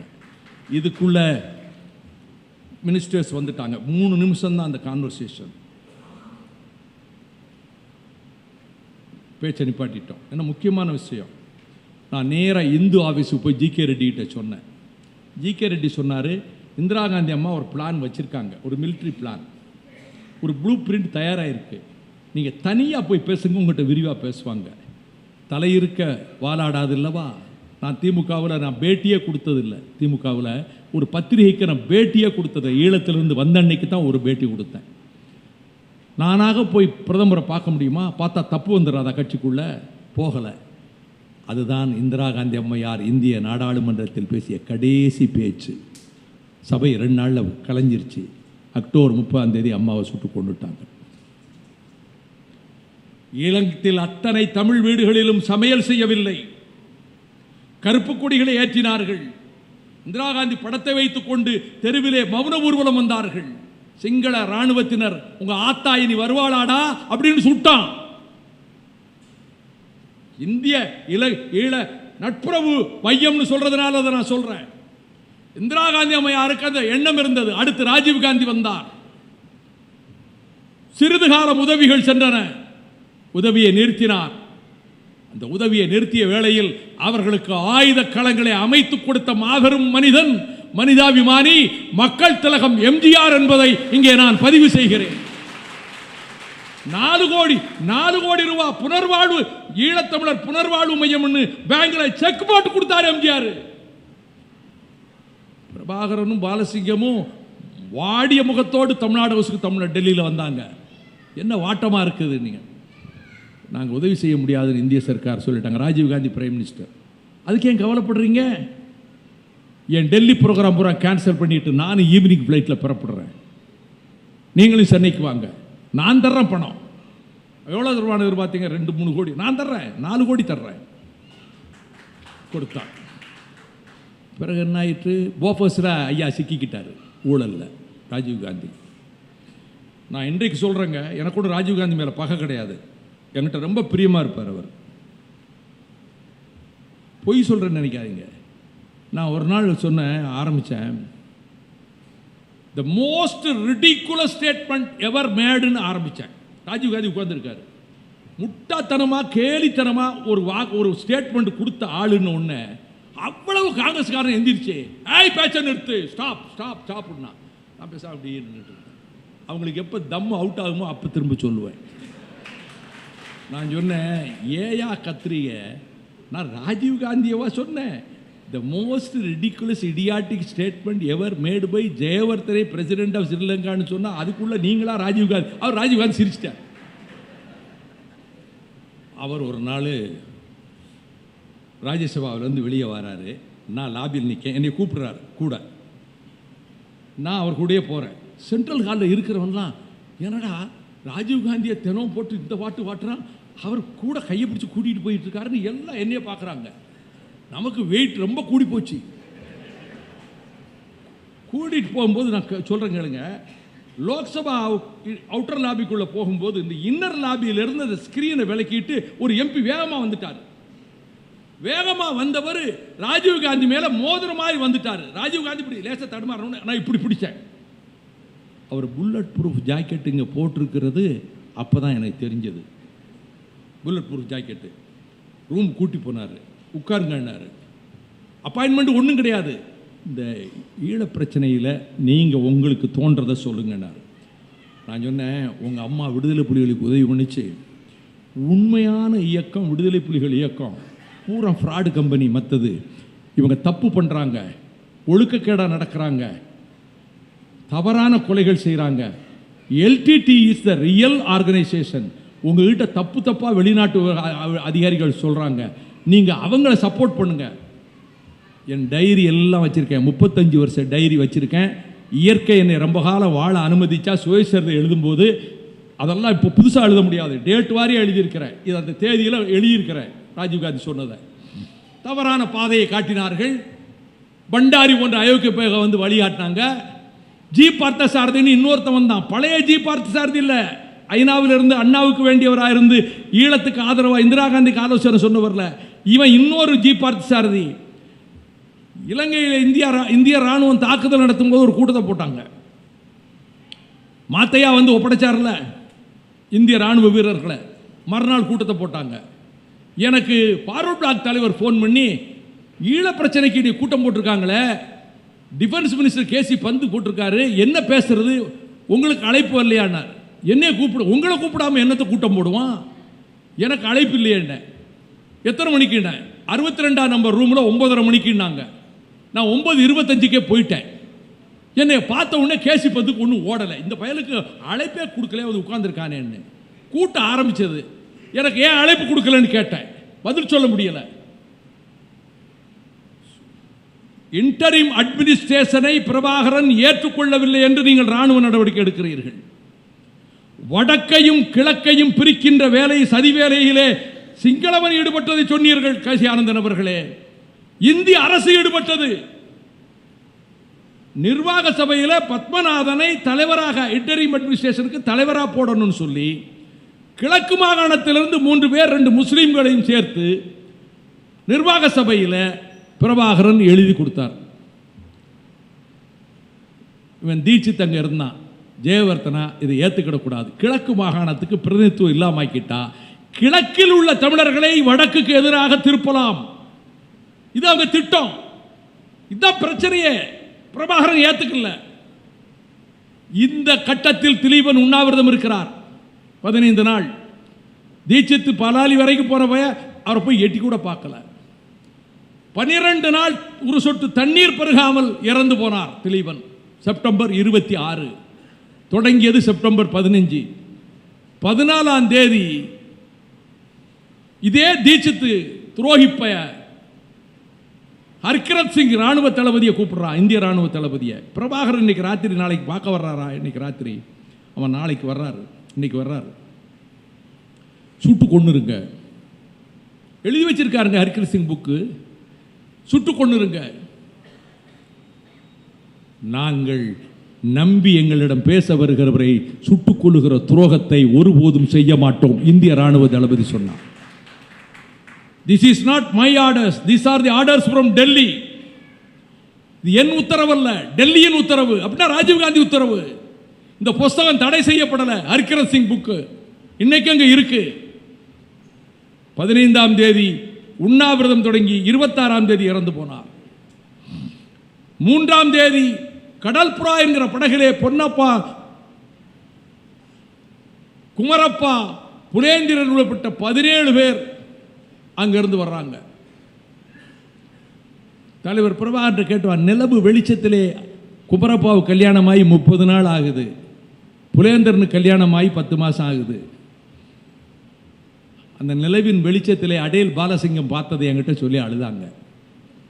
பாலசிங்கம் சொல்லி என்கிட்ட வேதனைப்பட்டார். இலங்கை கடற்படை உங்களை பிடிச்சுக்கிடுச்சு, இந்த 17 பேரையும். இவர்கள் கையில் ஆயுதம் இல்லை, இவர்கள் தான் ஒப்படைத்து விட்டார்களே பாதுகாப்பை உங்கள் பொறுப்பில்னு. உடனே ஹர்கிருத் சிங்க்கு போன் பண்றாங்க, எங்களை இலங்கை ராணுவம், இலங்கை கடற்படை கைது செய்திருக்கிறது, எங்களை பலாலி விமான தளத்துக்கு கொண்டு போகிறார்கள். இவர்களை எங்க கொண்டு போய் வச்சாங்களோ அதை சுற்றி இந்திய ராணுவம் ஒரு வளையம் போட்டது. இளைஞர்கள் தெரிஞ்சுக்கிடணும். எ கார்டன். ஹர்கிருத் சிங் சொல்றார், புலிகளை தொட்ட தொலைச்சு போடுவேன், நீ கிட்ட போன அவ்வளவு வரை சுட்டு கொண்டு வருவான்ட்டாங்க. இது 3ஆம் தேதி நடக்க, அக்டோபர் 3. 3ஆம் தேதி பிரபாகரன் ராஜீவ்காந்திக்கு தகவல் அனுப்புகிறார், இந்த 17 பேரையும் நீங்கள் உடனே விடுதலை செய்யுங்க சொல்லுங்கள். தீட்சித் உடனே போறான். இந்த 17 பேரையும் ஜெயவர்தனாட்ட ஒப்படைச்சிட்டா நம்ம சொல்ற நிர்வாக சபைக்கு பிரபாகரன் கையெழுத்து போடுவார்னு சொன்னான். 3ஆம் தேதி. 4ஆம் தேதி ஆச்சு. ஒருவேளை சிங்கள ராணுவத்தின் கையில் பிடிபட நேர்ந்தால் சயனைடு குப்பிகள் அவர்களுக்கு தேவையானதை கொடுக்க 15 குப்பிகள் கொடுக்கப்பட்டன. ராஜீவ்காந்தி தீட்சித் சொல்லி ஒரு ராணுவ அந்த வளையத்தை வித்ரா பண்ணுன்னா இந்திய தளபதிகளுக்கு விருப்பம் இல்லை. இவங்க வித்ரா பண்ணாங்க. இவங்க வித்ரா பண்ண உடனே சிங்கள ராணுவ சிப்பாய்கள் ஓடி வந்தான். இவங்க விசக்குப்பிகளை கடித்தார்கள். 12 பேருக்கு தனித்தனி குப்பிகள் கீழே விழுந்து துடித்தார்கள். 2 நிமிஷம் சாகக்குள்ள பயனட் கத்தி வச்சு வாயை கிழிக்க பார்த்தான், அதை குடுப்பை இழுக்க பார்த்தான். 2 நிமிஷத்தில் செத்து போனாங்க 12 பேர். மற்றவங்க அந்த விசக்குப்பியை 2ஆ ஒடிச்சு சாப்பிட்டதுனால 5 பேர் சாகலை. அதில் 4 பேரை நான் சந்தித்தேன். 2 பேரை காட்டில் சந்தித்தேன், ஒருத்தரை நான் அங்கே லண்டனில் சந்தித்தேன். என்ன நடந்ததுன்னு சொன்னாங்க. பார்லிமெண்ட் வந்தாச்சு. நான் கேட்டேன், 12 தளபதிகள் சாவுனால தான் போர் மூண்டது. சிங்கள ராணுவ கைதிகள் 8 பேருக்கு தூக்கு தண்டனை விதிக்கப்பட்டது. மறுநாள் தமிழகம், தமிழ் ஈழம் கொந்தளித்தது. 12 தளபதிகள் சயனைடு குப்பி செத்து விட்டார்கள் என்று. இந்திய ராணுவம் புலிகளினுடைய தொலைக்காட்சி நிலையத்தை வெடிகுண்டு வைத்து தகர்த்தது, டைனமைட் வைத்து. அவர்களின் ஈழமுரசு முரசொலி பத்திரிகை அலுவலகத்தை வெடிகுண்டு வைத்து தகர்த்தது. தீர்வில் மைதானத்தில் புலேந்திரன், குமரப்பா உள்ளிட்ட 12 பேரினுடைய பிரேதங்களும் வைக்கப்பட்டிருந்தன. அந்த வீடியோ பாருங்க, நீங்க இருக்கு. 12 பேருடைய பிரேதங்களும் வைக்கப்பட்டிருந்தன. பல்லாயிரக்கணக்கான தமிழர்கள், பெண்கள் அழுது கதறி கொண்டிருந்தார்கள். ஓ மரணித்த வீரனே, உன் சீருடைகளை எனக்குத்தா, உன் காலணிகளை எனக்குத்தா, உன் ஆயுதங்களை எனக்குத்தா. இது பாட்டு ஒலிச்சுக்கிட்டே இருந்தது. பிரபாகரன் வந்தார். அவர்கள் புலிகள் அழமாட்டார்கள், அவர்கள் கண்ணீர் விடுவதில்லை. பிஸ்டல் எடுத்து சொருகினார். அதான் அடையாளம். துப்பாக்கி ஆயுதங்களை ஒப்படைச்சுடாஞ்சல்ல, இனி ஆயுத போர் நடத்தி சாவது என்று முடிவெடுத்தார். நாங்கள் எதிர்த்து தாக்குவோம் என்று சொன்னார். பிரபாகரனை கொல்ல 28 பேர் கொண்ட கமாண்டோ படையை ஹெலிகாப்டரில் கொண்டு போய் யாழ்ப்பாணம் மருத்துவக் கல்லூரிக்கு பக்கத்தில் அவர் தங்கி இருக்காரு சொல்லி அங்கே இறக்கி விட்டாங்க. 28 கமாண்டோக்கள், ஒரு பய கூட உயிரோட திரும்பல. 28 பேரையும் சாகடிச்சாங்க. அதில் குண்டு பாய்ந்துதான் 8 மாதம் பொட்டம்மான் சிகிச்சையில் இருந்தார். அதிலே குண்டு பாய்ந்தவர்கள் ஒருவன் சந்தோஷ். இந்த நிகழ்ச்சிக்கு பிறகு பார்லிமெண்ட்டுக்கு ராஜீவ் காந்தி வர்றாரு. வாதம் வருது, 12 புலிப்படை தளபதிகளை சாகடித்தது இந்தியா. அதுதான் இன்றைக்கு இந்த போர் மூல காரணம். இந்திய ராணுவத்துக்கும் விடுதலை புலிகளுக்கும் நம்ப வைத்து கழுத்தறுத்த துரோகத்தை செய்தீர்கள் என்று ராஜீவ் காந்தி ரொம்ப அலட்சியமா சொன்னார். அவர்கள் ஆயுதங்கள்லாம் வச்சிருக்கல, நீங்க துரோகம் பண்ணீங்க. இந்திய ராணுவ தளபதிகள் அவர்களை காப்பாற்ற துடித்தார்கள். இந்த வாக்குவாதம் வந்தபோதுதான் நட்வர் சிங் எந்திரிச்சு தேவையில்லாம பேசினார். நான் கேட்டேன், I want a categorical reply from the minister. Did you put a cordon or not? ஒரு ராணுவ வளையம் போடப்பட்டதா இல்லையா? 3ஆம் தேதி 5ஆம் தேதி வித்ரா செய்யப்பட்டதா இல்லையா? இதுக்கு பதில் சொல்லுங்க. பதில் சொல்ல முடியல. இப்படி கண்ணை காட்டி விட்டான்.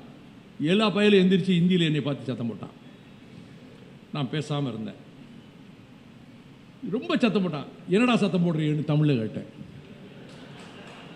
ராஜீவ் காந்தி இந்திய ராணுவத்தை பற்றி பேசினா விளைவுகள் விபரீதமாக இருக்கும்னார். நான் கேட்டேன், என்ன விபரீதமாக இருக்கும்? What are the consequences?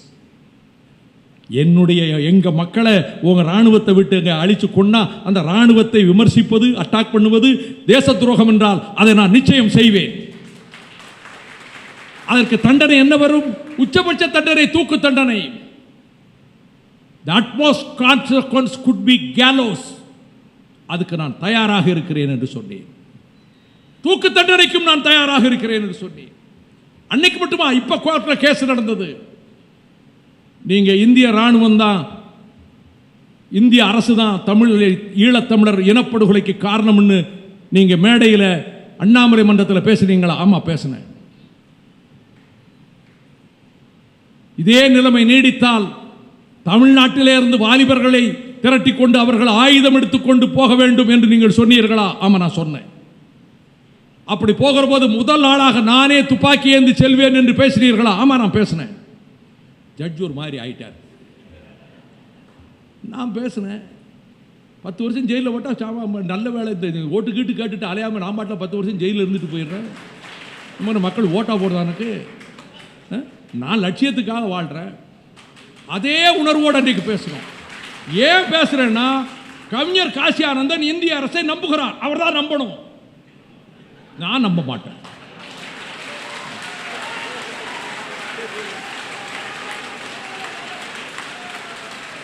அவர் பிரபாகரனின் மனச்சாட்சி அதனால் நம்புகிறார். பிரபாகரன் நம்பினார். 8 கடிதம் எழுதினார் பிரதமர் ராஜீவ் காந்திக்கு. 5 அல்ல, 8 கடிதம். நான் வச்சிருக்கேன், 8 கடிதம் காப்பி வச்சிருக்கேன். ஒரு லெட்டருக்காவது இந்த ராஜீவ் காந்தி பதில் போட்டதுண்டா? யுத்தத்தை நிறுத்துங்கள், நாங்கள் சமாதானத்துக்கு வருகிறோம், போர் நிறுத்தம் செய்யுங்கள். 8 கடிதங்கள். இந்த 8 கடிதங்களையும் நான் வாசித்தேன். அதை வீடியோ எடுத்து போட்டேன். இந்த ராஜீவ் காந்தி கொலை வழக்கில் அந்த வீடியோ கொண்டாந்து போட்டாங்க. அதான் விவகாரமாகி போச்சு. 68 பக்கம் இருக்கு என்னுடைய பதில்கள் கோர்ட்டில். துண்டு பிரசுரமா போடுங்க. வருங்கால உலகம் சொல்லும், கடைசி வரை வைகோ புலிகளுக்காகவே வாழ்ந்தான் என்பதை உலகம் சொல்லும்.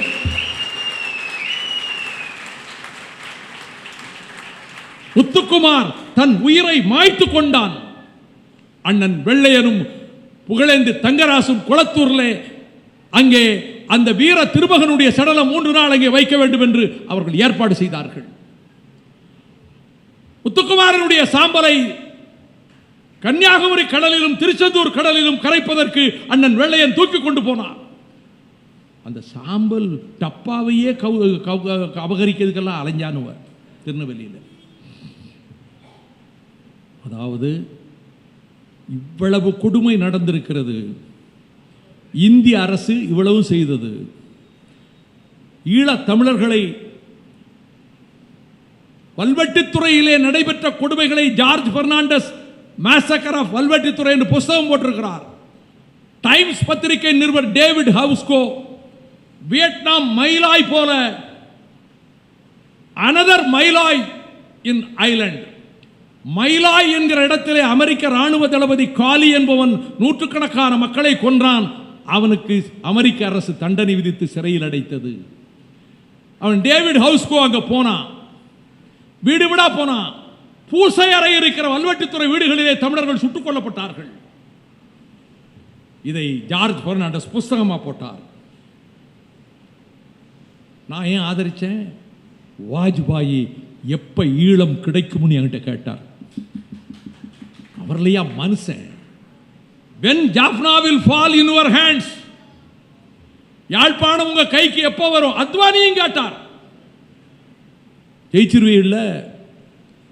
அவங்களுக்கு இந்துக்கள்ங்கிற உணர்வு இருந்தது. நான் கொண்டே காமிச்சேன்.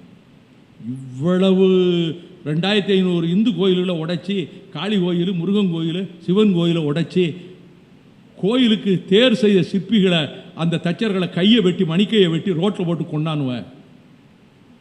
இப்போ நாங்கள் சாஞ்சிக்கு போனோம்ல, 3 மாகாணம் கடந்து இல்லையா போயிருக்கோம். மதிமுக கார மாதிரி தமிழனின் வீரத்தை பறைசாற்றியவன் உலகத்தில் யார்? 3 மாகாணம் எங்களை அடிச்சு கொண்டா கேள்வி கிடையாது. சாஞ்சியில் அங்கே போகிறோம். எனக்கு மிரட்டெல்லாம் வந்தது. நீ புத்த மதத்தை எதுக்குற? நீ புத்த மதத்தை சாஞ்சிக்கு அவர் புத்தருக்கு சிறப்பு செய்ய வாரா, நீ இந்த நாட்டுக்குள்ளே வந்தால் நாங்கள் கொண்டு போடுவோம் நீ மிரட்டினானுவ. பேப்பர்ல எல்லாம் வந்தது, மத்திய பிரதேசத்து பேப்பரில், வெளியே சொல்லலை. நாங்கள் போகும்போது இரும்பு குழாய்கள்லேயே பூரா கருப்பு சிவப்பு தாள்களை ஒட்டி 500-1000 பேரும் கருப்பு சிவப்பு தாள்களை இரும்பு குழாயில் ஒட்டிட்டோம். ஜீவனு நம்ம தம்பிகள்லாம். ஏன்னா நம்ம போகிற இடத்துல அடிக்கிறான்னு வைங்க, 10 பேர் அவன் கூட, நம்ம ஆள் 10 பேரை கூட அவன் 20 பேரே அது ரொம்ப காலி பண்ணி இருந்தோம்ல. செத்துட்டு போகிறோம். நாங்கள் ஆயுதபாணிகளாக தான் போனோம். அந்த உணர்வோடு அங்கே போனோமே. அந்த பிஜேபி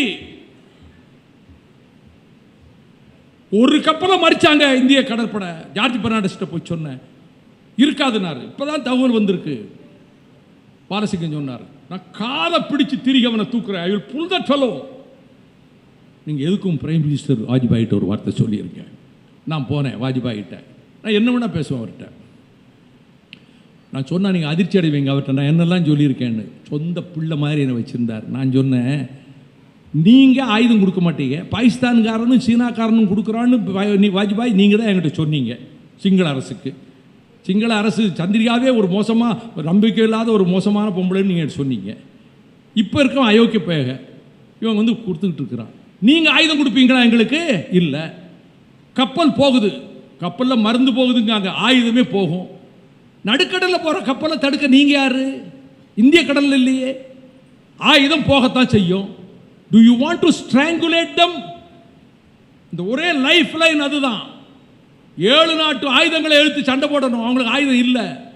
அந்த உயிர் வழியை நீங்கள் நெரிக்க போகிறீர்கள். To you want to ஸ்ட்ராங்குலேட்? என்ன சொன்னார் தெரியுமா? நீ ஜார்ஜ் பெர்னாண்டஸ்கிட்ட சொல்லிட்டியான்னார். நான் ராத்திரியே சொல்லிட்டேன். ஒன்றும் கவலைப்படாத, நீ வாட்டில் போயிட்டே இருந்தார். அதன் பிறகு புலிகளுக்கு வந்த ஒரு கப்பல் பக்கம் கூட இந்திய கடற்படை செல்லவில்லை. இன்னும் நிறைய விஷயம் இருக்கு. நான் நேரம் இல்லை. இதே அடிப்படையில் நரேந்திர மோடி கிட்ட கேட்டேன். நான் மாமண்டூர் கூட்டத்துக்கு இங்கே வரல. இங்கே கூட்டம் நடந்தது இல்லைப்பா. எங்கப்பா? வண்டலூர். நான் ஹோட்டலில் சோழா கிராண்டில் போய் சந்தித்தேன். நான் கூட்டத்துக்கு வரல, கவனிச்சுக்கிடுங்க. மல்ல சத்யாவை தான் அனுப்புனேன். நான் கூட்டத்துக்கு வரல. நரேந்திர மோடி கூட்டத்தில் நான் வந்து பேசலை. மல்ல சத்யாவை அனுப்புனேன், வந்தார். ஈழத்தமிழர்கள் பிரச்சனையில் இந்திய அரசு துரோகம் பண்ணுச்சு. வாஜ்பாய் பின்பற்றிய கொள்கையை நீங்கள் பின்பற்றினா போதும். பின்பற்றுவீங்களா? Yes, of course. அடிச்சு டூப் விடுறதுல நம்ம மன்னன் இருக்காரு, பிரதம மந்திரி நரேந்திர மோடி. எனக்கு நல்ல நண்பர் தான். நான் யாராக இருந்தால் நாங்கள் நண்பர். நாங்கள் ஈழத்தமிழனுக்கு யார் துரோகம் பண்ணாலும் நான் எதிர்ப்பேன். நீங்கள் அதை மட்டும் செய்யுங்க, வேறு ஒன்றும் சொல்ல வேண்டாம். மேடையில் ஒரு வரி, we will follow the policy adopted by Vajpayee. கூட்டு சேர்ந்தோம். நான் தோத்துட்டேன், அது வேற விடுங்க. இந்த பிள்ளைங்க தங்கராஜ் வெள்ளையண்ணெல்லாம் எனக்கு ஓட்டெல்லாம் கேட்டாங்க. ஓட்டு மக்கள் ரொம்ப மகாத்மா காந்தி மேலே ரொம்ப பற்று வச்சு ஓட்டு போட்டாங்க. நான் எங்கே ஜெயிக்க முடியும்? அவர் 1000 ரூபா நோட்டு, 500 ரூபா நோட்டில் இருந்துட்டு சிரிக்காரு காந்தி. காந்தி மேலே பற்று கொண்டு ஓட்டு போடும்போது நான்லாம் நிற்க முடியுமா? நான் தோற்று போயிட்டேன். நான் போனேன், வாழ்த்துனேன். திடீர்னு என்னடான்னு பார்க்குறேன், பதவி பிரமாணத்துக்கு ராஜபக்சே வர்றேங்கிறான். நான் திரும்ப பார்க்க போனேன், முரட்டு ஆள் இந்த அமித்ஷா, பைல்வான் மாதிரி இருக்கிறான், பக்கத்தில் உட்கார்ந்துருக்காரு. இவர் நரேந்திர மோடி சப்போர்ட்டுக்கு கொஞ்சம் வெயிட் பண்ணுங்க, அருண்ஜேட்லி வரட்டும்னாரு. அருண்ஜேட்லி வந்தார், என் பக்கத்தில் உட்காந்துக்கிட்டாரு. நான் மெல்ல ஒருத்தர் பேசும்போது முதல்ல சர்க்கரையை கொடுத்துடணும், பிறகு தான் கசப்பை கொடுக்கணும். ஒரு காரியத்துக்கு போனீங்கன்னா நீங்கள் உங்கள் காரியம் நடக்கணும்னா அவரை குளிப்பாட்டுற மாதிரி 2 பேசுங்க, பிறகு உங்கள் கருத்தை சொல்லுங்கள். சில பேர் வரும்போதே அண்ணே ஆஸ்பத்திரியில் சேர்த்தமா, ஆமாம் நமக்கு மூச்சு போயிடும், பிறகு கேட்டப்ப நல்லா இருக்காரும்பா. அதாவது சொல்லும்போது விதம் இருக்குல்ல. நான் மெல்ல மோடிக்கிட்ட சொன்னேன், உங்கள் குஜராத் டிபேட்டில் நான் பேசுனதுக்கு ராத்திரி 11 மணிக்கு எனக்கு நன்றி சொன்னீங்களே. குஜராத்தில் நான் பேசின பேச்சை முரளி மனோகர் ஜோஷி இந்தியில் மொழிபெயர்க்கக்கூடாது, வைகோ பேச்சை நான் தான் குஜராத்தியில் மொழிபெயர்ப்பேன்னு முதலமைச்சராக இருந்து என் பேச்சை மொழிபெயர்த்தீங்களே. உலகத்தில் யாருக்காவது பாக்கியம் கிடைக்குமா? நம்ம இதெல்லாம் சொன்னால் ஆள் நம்ம பக்கம் வந்துடுவார்னு நினச்சிட்டு நான் சொன்னேன். எல்லாம் சொல்லிட்டு எங்கள் நெஞ்சில் ஈட்டியை சொருகிறீங்க. ராஜபக்சே பையலை கூப்பிட்டு சிங்களவன் கொட்டமடிப்பான். காங்கிரஸ் சர்க்கார் மாறிடுச்சு, பிஜேபி சர்க்கார் வந்துருச்சு, தமிழனுக்கு வாழ்வு கிடைக்கும் நினைச்சா அவன் கூட கூப்பிடல காங்கிரஸ்கார. இவங்க கூப்பிட்டுருக்காங்கன்னா எங்க தலையில நெருப்பள்ளி கொட்டுட்டீங்க. 45 நிமிஷம் பேசியிருக்கேன் இங்கிலீஷ்ல, நெருப்ப உமிழ்ந்து இருக்கிறேன். இந்த அமித்ஷா அப்படி உட்கார்ந்தவர் பார்த்தவர் தான், என்னடா இந்த அடி அடிக்கிறான்னு நினைச்சேன். இடையில அருண்ஜேட்லி, வைகோ பக்கத்து நாடுகளின் நட்புறவு நமக்கு தேவைன்னாரு. ஜேட்லி, என்னை பற்றி உங்களுக்கு தெரியும், லிசன் மீ, நான் பேசுறதை கேட்டுக்கிட்டே இருந்தேன். அவருக்கு என்னை பற்றி தெரியும், எத்தனை வருஷமாக இருந்திருக்கேன், என்ன விவகாரம் பண்ணுவேன்னு தெரியும். வந்துட்டோம், கருப்பு கொடி காட்டணும்னு. நம்ம கட்சியில் தலைவர்கள் உங்களுக்கு ராஜ்யசபா கொடுத்து மந்திரி ஆக்க வாய்ப்பு இருக்குங்கிறங்க, என்னத்தையும் ஒரு அறிக்கையை விட்டுட்டு போங்க. இங்கே தலைவர்கள் அறிக்கையே விடலை தமிழ்நாட்டில். நான் சொன்னேன், ஒருத்தர் வர வேண்டாம்ப்பா, நான் ஒத்தையாளாக கருப்பு கொடி கொண்டிக்கிட்டு ஜந்தர் மந்தரில் நிற்பேன். இந்த கொலகார பயிலுங்க கூட்டு வந்தாங்க. நாங்கள் 300 பேருக்கு தொண்டர்கள் வந்தாங்க, 500 பேர் நாங்கள் போராட்டம் நடத்தினோம். பதவி பிரமாணம் எடுக்காரு எங்கள் பார்லிமெண்ட் போலீஸ் ஸ்டேஷனில் அடைச்சி வச்சிருந்தாங்க. ஆகவே கவிஞர் காசியானந்தன் அவர்களே, எவ்வளவுக்கு பிறகும் பிரபாகரன் இந்தியாவை மதித்ததை போல நீங்கள் மதித்து செய்வதிலே எனக்கு ஆட்சேபனை இல்லை. எரிக் சொலேம் என்னிடம் சொன்னார், நார்வேக்கு போயிருந்தப்ப, நான் போறேன், என் விசிட்டிங் கார்டை காட்டக்கூடல. யார் mister Vaiko? Minister Erik Solheim is waiting for you. நம்ம ஊரில் தாங்க அவ்வளோ மதிப்பு இல்லை, வெளியூரில் கொஞ்சம் மதிக்கிறான். நான் போனேன், என்ன சொன்னார் தெரியுமா? உங்களுக்கு எந்த நாடும் உதவாது. அவன் சொன்னது, 7 கோடி பேர் தமிழர்கள் இந்தியாவில் இருக்கீங்க, சிட்டிசன்ஸ் ஆஃப் இந்தியா. அந்த இவ்வளவு லட்சம் தமிழர்கள் அந்த இனத்தை சேர்ந்தவங்க கொல்லப்பட்டான்னா இந்தியா அதை எதுக்கணும் இல்லை? இப்போ இந்தியா எதுக்கலைன்னா இவங்க சொல்றத நம்ம ஏற்றுக்கிட்டு இறங்க வேண்டான்னு அமெரிக்காவும் வராது, ஐரோப்பாவில் வராது, நாங்களும் வரமாட்டோம், எந்த நாடும் வராது. இந்தியா உங்களை ஆதரித்தால் அன்றி இதில் எந்த நாடும் உங்களுக்கு உதவாது.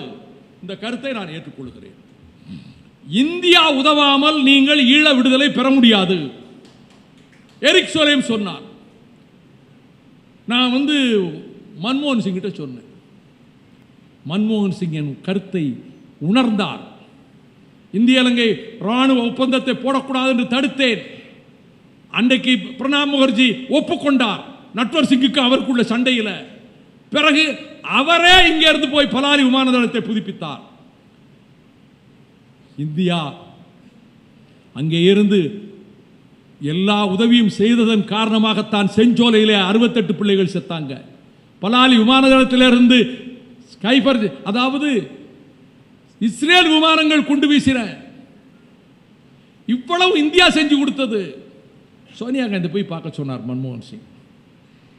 நீங்கள் மீட் மேடம் சோனியாண்டார். நான் போனேன், இந்த அம்மா கிட்ட போய் சொல்கிறேன், உலகத்திலேயே உள்ளத்துக்குள்ளே என்ன நினைக்கிறதுங்கிறத கண்டுபிடிக்க முடியாத ஒரு பெண்மணி இருக்காங்கன்னா சோனியா காந்தி தான்.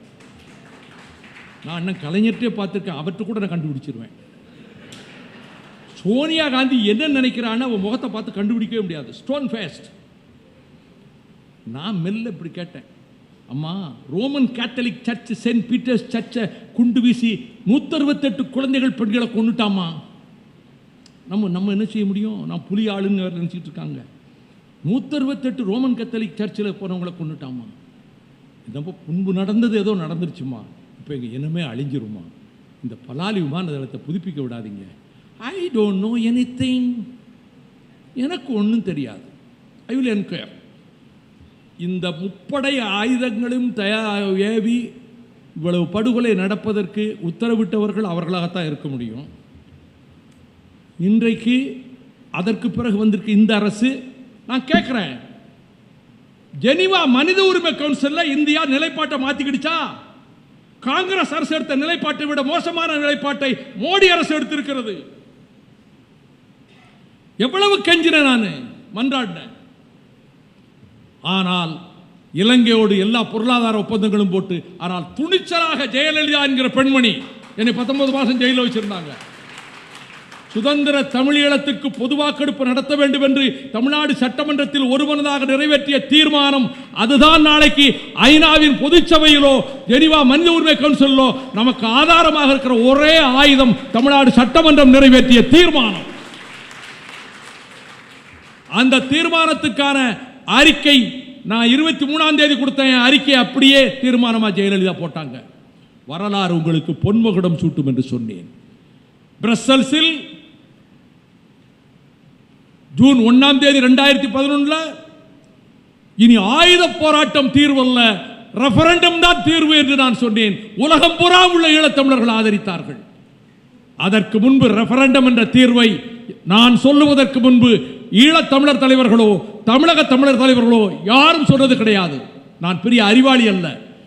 நான் விடுதலை புலிகள் மறைந்த வீரர்களை மனதுக்குள் நினைத்து கொண்டே என்னை பேச வையுங்கள் என்று செத்துப்போனவர்கள் நினைத்து கொண்டு பேசினேன். என் மனதிலே அப்படி பேச வைத்த இயற்கை என்னை அவர்களுக்காக பேச வைத்ததுனால இப்படி ஒரு தீர்வை நான் சொல்ல நேர்ந்தது.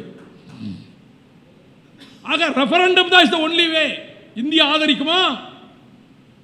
காஷ்மீரில் ரெஃபரண்டம் கொண்டு வருவோன்னு சொல்லி காஷ்மீர் மக்களை ஏமாற்றி அதுக்கு பிறகு தலைகீழாக புரண்டது நேரு சர்க்கார். மறந்துடாதீங்க. உடனே இவங்க சொல்கிறான், நீங்கள் ஈழம் பிரித்தா தமிழ்நாட்டை பிரிச்சிருவாங்க. என்கிட்ட மன்மோகன் சிங் சொன்னார்.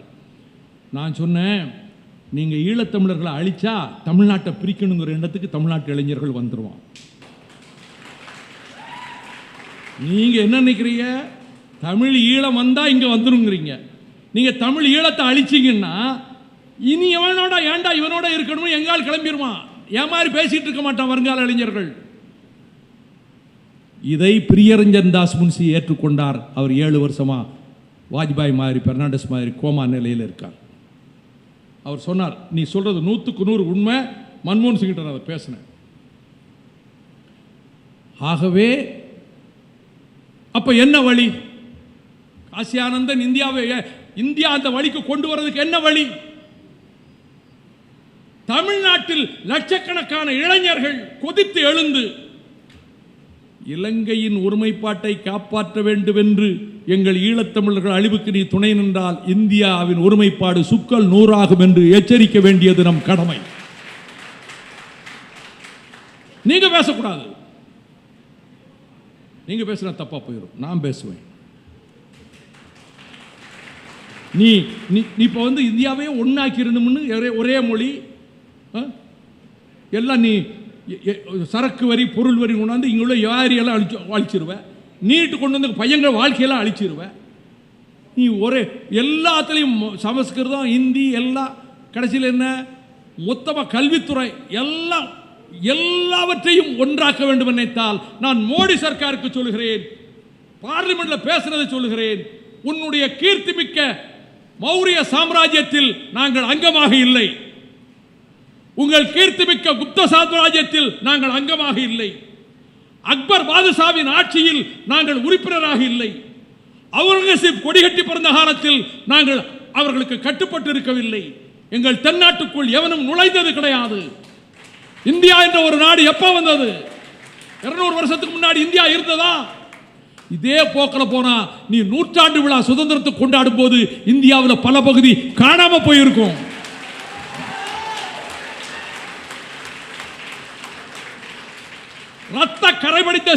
கோடுகளால் இந்திய உபகண்டம் துண்டு துண்டு நாடுகளாகும். ஐ வார்ன் யூ.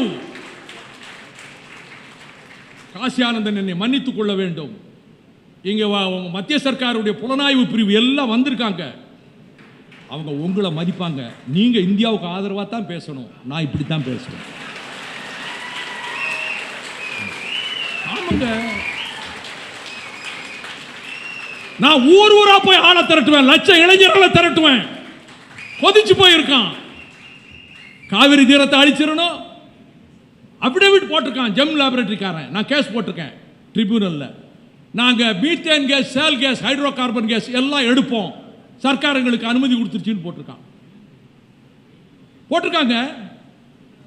நாங்கள் கேஸ் எடுப்போம், நெடுவாசல்ல 22 கணத்தில் எடுப்போம். எப்படா எடுப்பேன்? நாங்கள் சமட்டி வச்சு அடிச்சு நுறக்குவோம்டா. நானே சமட்டி எடுத்து உள்ள வாடா பார்ப்போம். இப்படித்தான் நான் மீத்தேனுக்கு சொன்னேன். மீத்தேன் ஆபீஸை நொறுக்குவோன்னு ராத்திரியே 3 லாரியில சாமான ஏற்றிக்கிட்டு பூட்டிட்டு ஓடிட்டான் தஞ்சாவூருக்கு. நான் சொன்னேன், நீ மீத்தேன் உள்ள கொண்டு வரியா, சமட்டி கொண்டு வந்து அடிச்சு நொறுக்குவோம் உன்னுடைய இயந்திரங்கள். நீ என்ன தைரியத்தில் ஜெம் லேபரேட்டரிக்காரன் போட்டிருக்கான்? நாங்கள் methane gas, shale gas, hydro carbon எடுப்போம், சர்க்கார் எங்களுக்கு அனுமதி கொடுத்துருக்கோம் அப்படியே விட்டு முந்தா நாள் போட்டிருக்கான். எனக்கு காப்பி இருக்கேன் கையில். நீ எப்படி கொண்டாந்து போட்டுருவ? எங்களை அழிச்சு எங்கள் மக்களை பஞ்ச பிரதேசமாக்கி, பாலைவனமாக்கி, பட்டினி போட்டு எத்தியோப்பா மாதிரி கொன்று 10,000 50,000 வருஷமாக இருந்த எங்கள் வாழ்க்கை செழுமையை அழிச்சு நீ கார்பரேட் கம்பெனிக்காரர்களுக்கு விற்று இந்த காஷ்மீரை விட மண்டேடியா தமிழ்நாடு வந்துடக்கூடாது, இந்த பயக உணர்வை அழிச்சிடணும்னு நினைச்சா எப்படி நீ உள்ள கொண்டாந்துருவ? ஒரு ஜெயராமனை ஜெயிலில் போட்டுட்டா, ஒரு திருமுருகன் காந்தியை ஜெயிலில் போட்டா உன் போலீஸ் பட்டாளம் அடைக்கிருமா? இந்திய ராணுவத்தின் இயந்திர துப்பாக்கிகளை எதிர் நின்று சந்தித்த வீர மறவர்கள் உலவிய பூமி தமிழ்நாடு என்பதை மறந்து விடாதே. பேசிட்டு போயிட மாட்டேன். நான் எதுக்கு இந்த பிஸ்டல் வச்சிருக்க போட்டோவை போட சொன்னேன் தெரியுமா? என்னை எந்த நாட்டுக்குள்ளே விட மாட்டேங்கிறான். காரணம், இந்த போட்டோவை வச்சு நீ எல்டிடி ஆளுன்னு சொல்லி விட மாட்டேங்கிறான். பார்த்தேன், நம்ம பிஸ்டல் தலைவர் தானே நமக்கு ட்ரைனிங் கொடுத்தாரு. ட்ரைனிங்கே 5 நிமிஷம் பார்த்தாளுக்கெல்லாம் நாங்கள் ராணுவ பயிற்சி எடுத்தோம்னு அடிச்சு விட்டுக்கிட்டு அலைகிறாங்க தமிழ்நாட்டில். நான் பங்கர்ல ட்ரைனிங் எடுத்தேன். பங்கர் எப்படி தெரியுமா? 15 அடி ஆழம், 200 மீட்டர் நீளம், 10 மீட்டர் அகலம், உள்ள ஜெனரேட்டர் வச்சு டியூப் லைட்டு, உள்ள வெடிக்கிற தோட்டா புகை போறதுக்கு புகை குழாய்கள், உள்ள வெடிக்கிற குண்டு சத்தம் வெளியில கேட்காது. இந்திய ராணுவத்துக்கு அங்கங்க தூரத்துல பீரங்கி அடிச்சுட்டு இருக்கான். அதுக்குள்ளதான் பயிற்சி கொடுத்தார். அடியேனுக்கும் பிரபாகரன் அங்குதான் பயிற்சி கொடுத்தார். நான் என்சிசியில் இருந்தவன். ஏற்கனவே எனக்கு திருநாட்திரி ரைபிள் சுட தெரியும். திருநாட்திரி ரைபிளை வச்சு சுட்டு தான் சீனாக்காரங்கிட்ட அடி வாங்கி பின்வாங்கி ஓடி வந்தோம். நம்மகிட்ட இருந்தது அப்போ திருநாட்திரி ஒன்றும் கிடையாது. நான் என்சிசியில் திருநாட்திரி சுட்டு பழகியிருக்கேன். AK-47 அவ்வளவு ஆயுதங்களும் சுடுறதுக்கு எனக்கு பயிற்சி கொடுத்திருக்கிறார் பிரபாகரன். பேப்பர்காரன் எழுதி AK-47 ஆயுதம் தாக்கி போக போறான்னு போட்டு இன்னொரு கேச போட்டாலும் அதை பற்றி நான் கவலைப்படலை. நான் பார்த்தேன், என்னடா எந்த நாட்டுக்கு போனாலும் உள்ள வராதேங்கிறான். என்ன காரணம்னா எல்டிடி ஆளுங்க இந்த போட்டோவை தான் மெயினாக காட்டுறான். ஜீவனை கூப்பிட்டேன், கலவகுமாரை கூப்பிட்டேன், சுப்பிரமணிய கூப்பிட்டேன். ஏய், பிரபாகரன் பக்கத்தில் இருந்து நான் பிஸ்டல் எய்ம் பண்ற படத்தை எல்லா இடத்துலையும் போடுறான். பூரா பிளாக்ஸை போடு. காசி ஆனந்தன் இந்தியாவுக்காகவே பேசணும். நான் இப்படித்தான் பேசணும்.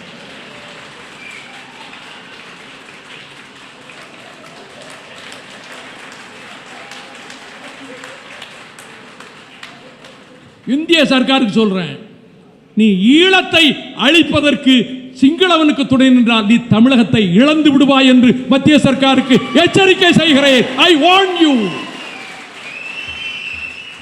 என்னை மட்டும் பார்லிமெண்ட்டுக்கு அனுப்பியிருந்தா அதை நேருக்கு நேராக பார்லிமெண்ட்டுக்கு உள்ளே சொல்லி கேட்டிருப்பேன். நம்ம மக்கள் மகாத்மா காந்தியை பின்பற்றாங்க, நம்மளை எப்படி அனுப்புவாங்க? வெள்ளையனும் புகழேந்தி தங்கராசு பேசி கேட்டு ஓட்டா போட்டுருவான். அவர் அதாவது நான் இங்கே சந்தோஷமாக இருக்கேன். நான் எத்தனை வருஷம் இருக்க போகிறேன்? வயசு 70 ஆகிப்போச்சு. இருக்கிற காலத்தை நான் முடிஞ்சா உமர் முக்தார் மாதிரி கூட மாறுறதுக்கான மைண்டோட நான் இருக்கிறேன். இன்னொரு தடவை பிறந்து வர போறேன் இந்த தமிழ்நாட்டுக்கு.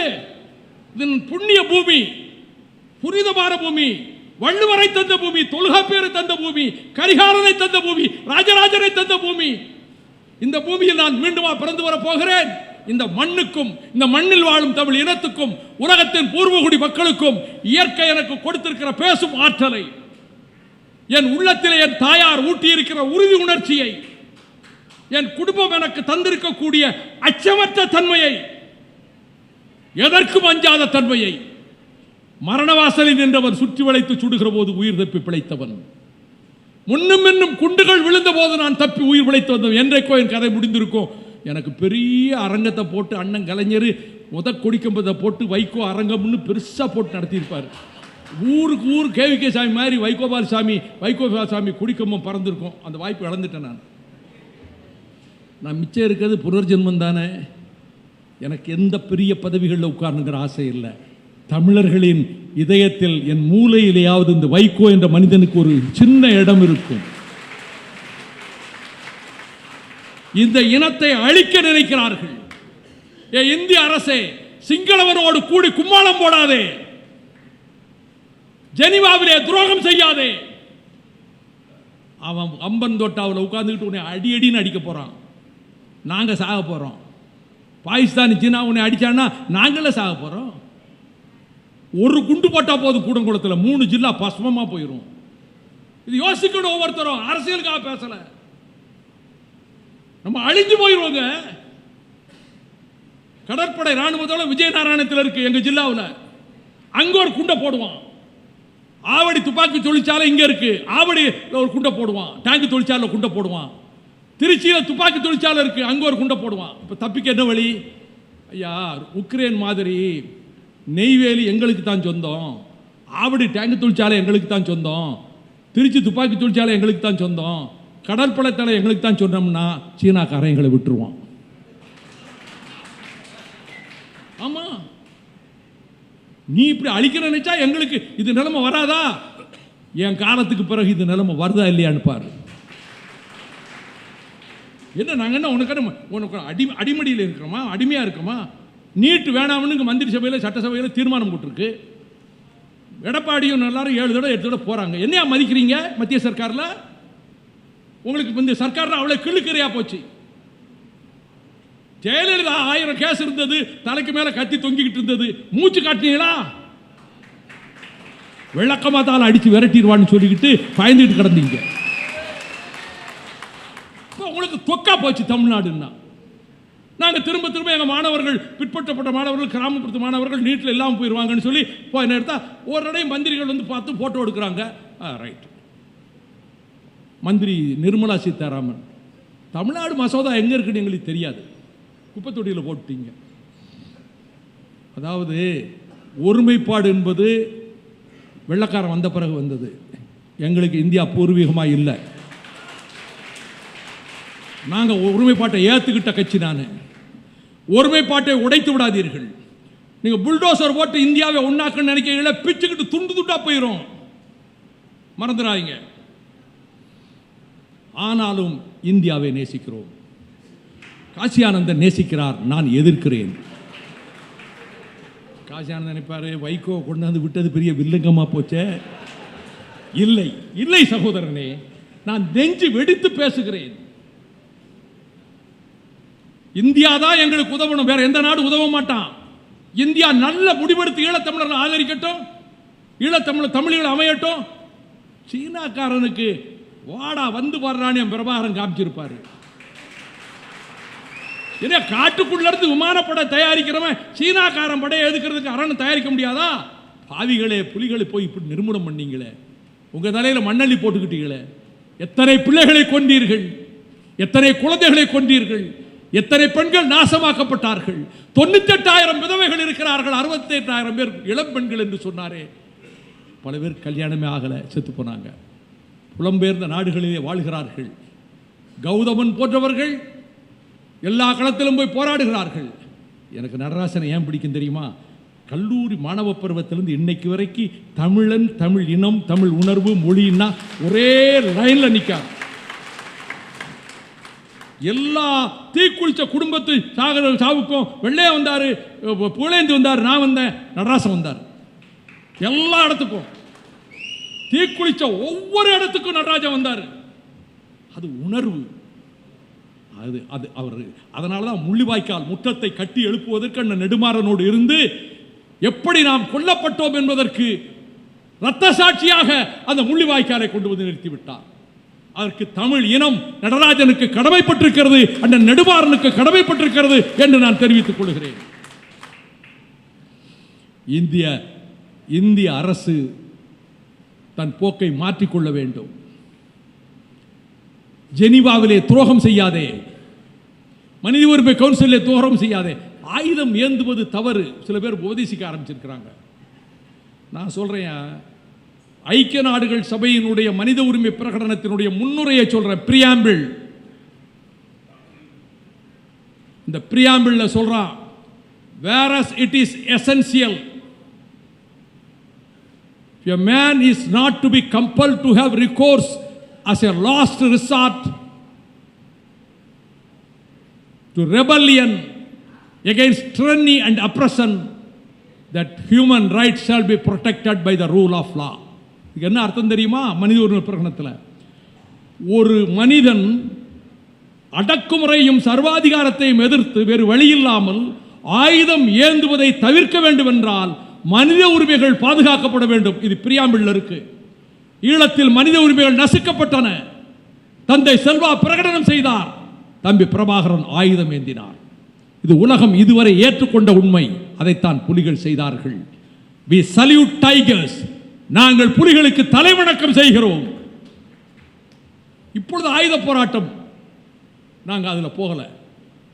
ஆனால் தமிழர்கள் ஒன்றாக இருந்து உணர்வோடு உலகத்தில் இந்த சட்டமன்றத்திலே தீர்மானம் நிறைவேற்றியது போல மீண்டும் ஒரு தீர்மானம் நிறைவேற்றப்பட வேண்டும். இந்தியாவில் ஒரு 4-5 மாநிலங்களில் தீர்மானம் நிறைவேற்றப்பட வேண்டும். ஐநாவில் மனித உரிமை கவுன்சிலில் அதான் சாட்சியமா நிற்கும். அதுக்கு என்னென்ன செய்யணுங்கிறதெல்லாம் நான் விசாரிச்சுக்கிட்டு இருக்கிறேன். அந்த மனித உரிமை கவுன்சிலுக்கு போய் ஜெனரல் அசம்பிளிக்கும் போகணும்.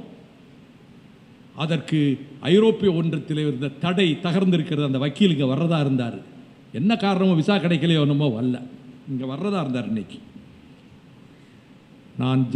நான் பிரசல்ஸில் ஆற்றிய உரையை ஐரோப்பிய ஒன்றியத்தின் சுப்ரீம் கோர்ட்டில், அதுக்கு ஃபர்ஸ்ட் ஜெனரல் கோர்ட்டில் என் உரையும் அபிடவிட்டாக தாக்கல் செய்யப்பட்டது என்பது என்னுடைய வாழ்க்கையில் எனக்கு கிடைத்த பெரிய கௌரவம். அதுக்குள்ள சில பேர் இங்கே சொல்கிறாங்க, கோர்ட்டு தான் தள்ளுபடி பண்ணியிருக்கு, தடையெல்லாம் இருக்கும். அவன் சொல்கிறான் ஹியூமன் ரைட்ஸ் கவுன்சிலில், ஹியூமன் ரைட்ஸ் கவுன்சில் இல்லை, யூரோப்பியன் யூனியனில். அதுக்குள்ளே இங்கே இருக்கிற நம்ம சில தலைவர்கள் கோர்ட்டில் தான் தடை வந்திருக்கியா, அவன் ஐரோப்பிய ஒன்றியம் தடையை ஒன்று நீக்கலையா? ஐரோப்பிய ஒன்றியம் தடையை நீக்க வேண்டும் என்ற நிலையை ஏற்படுத்த ஒரு வழி பிறந்திருக்கிறது.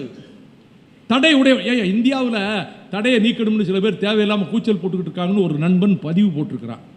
அந்த நண்பனுக்கு சொல்கிறேன், இந்தியா உடனே தடையை நீக்கணும்னு நாங்கள் சொல்லலை. தடை போட்டது அக்கிரமம் என்பதற்காக தடையை நீக்க வேண்டும் என்று சொல்கிறோம். நான் கோர்ட்டில் போய் ஹைகோர்ட்டில் வாதாடினவன், தீர்ப்பாயத்தில் வாதாடினவன். தடைகள் உடைந்து நொறுங்கும், தமிழ் ஈழம் மலரும். வணக்கம். மேலும் இது போன்ற தகவல்களுக்கு ஹலோ சிட்டி டிவியை தொடர்ந்து இணைந்திடுங்கள். சப்ஸ்கிரைப் செய்ய பெல் சிம்பலை கிளிக் பண்ணுங்க.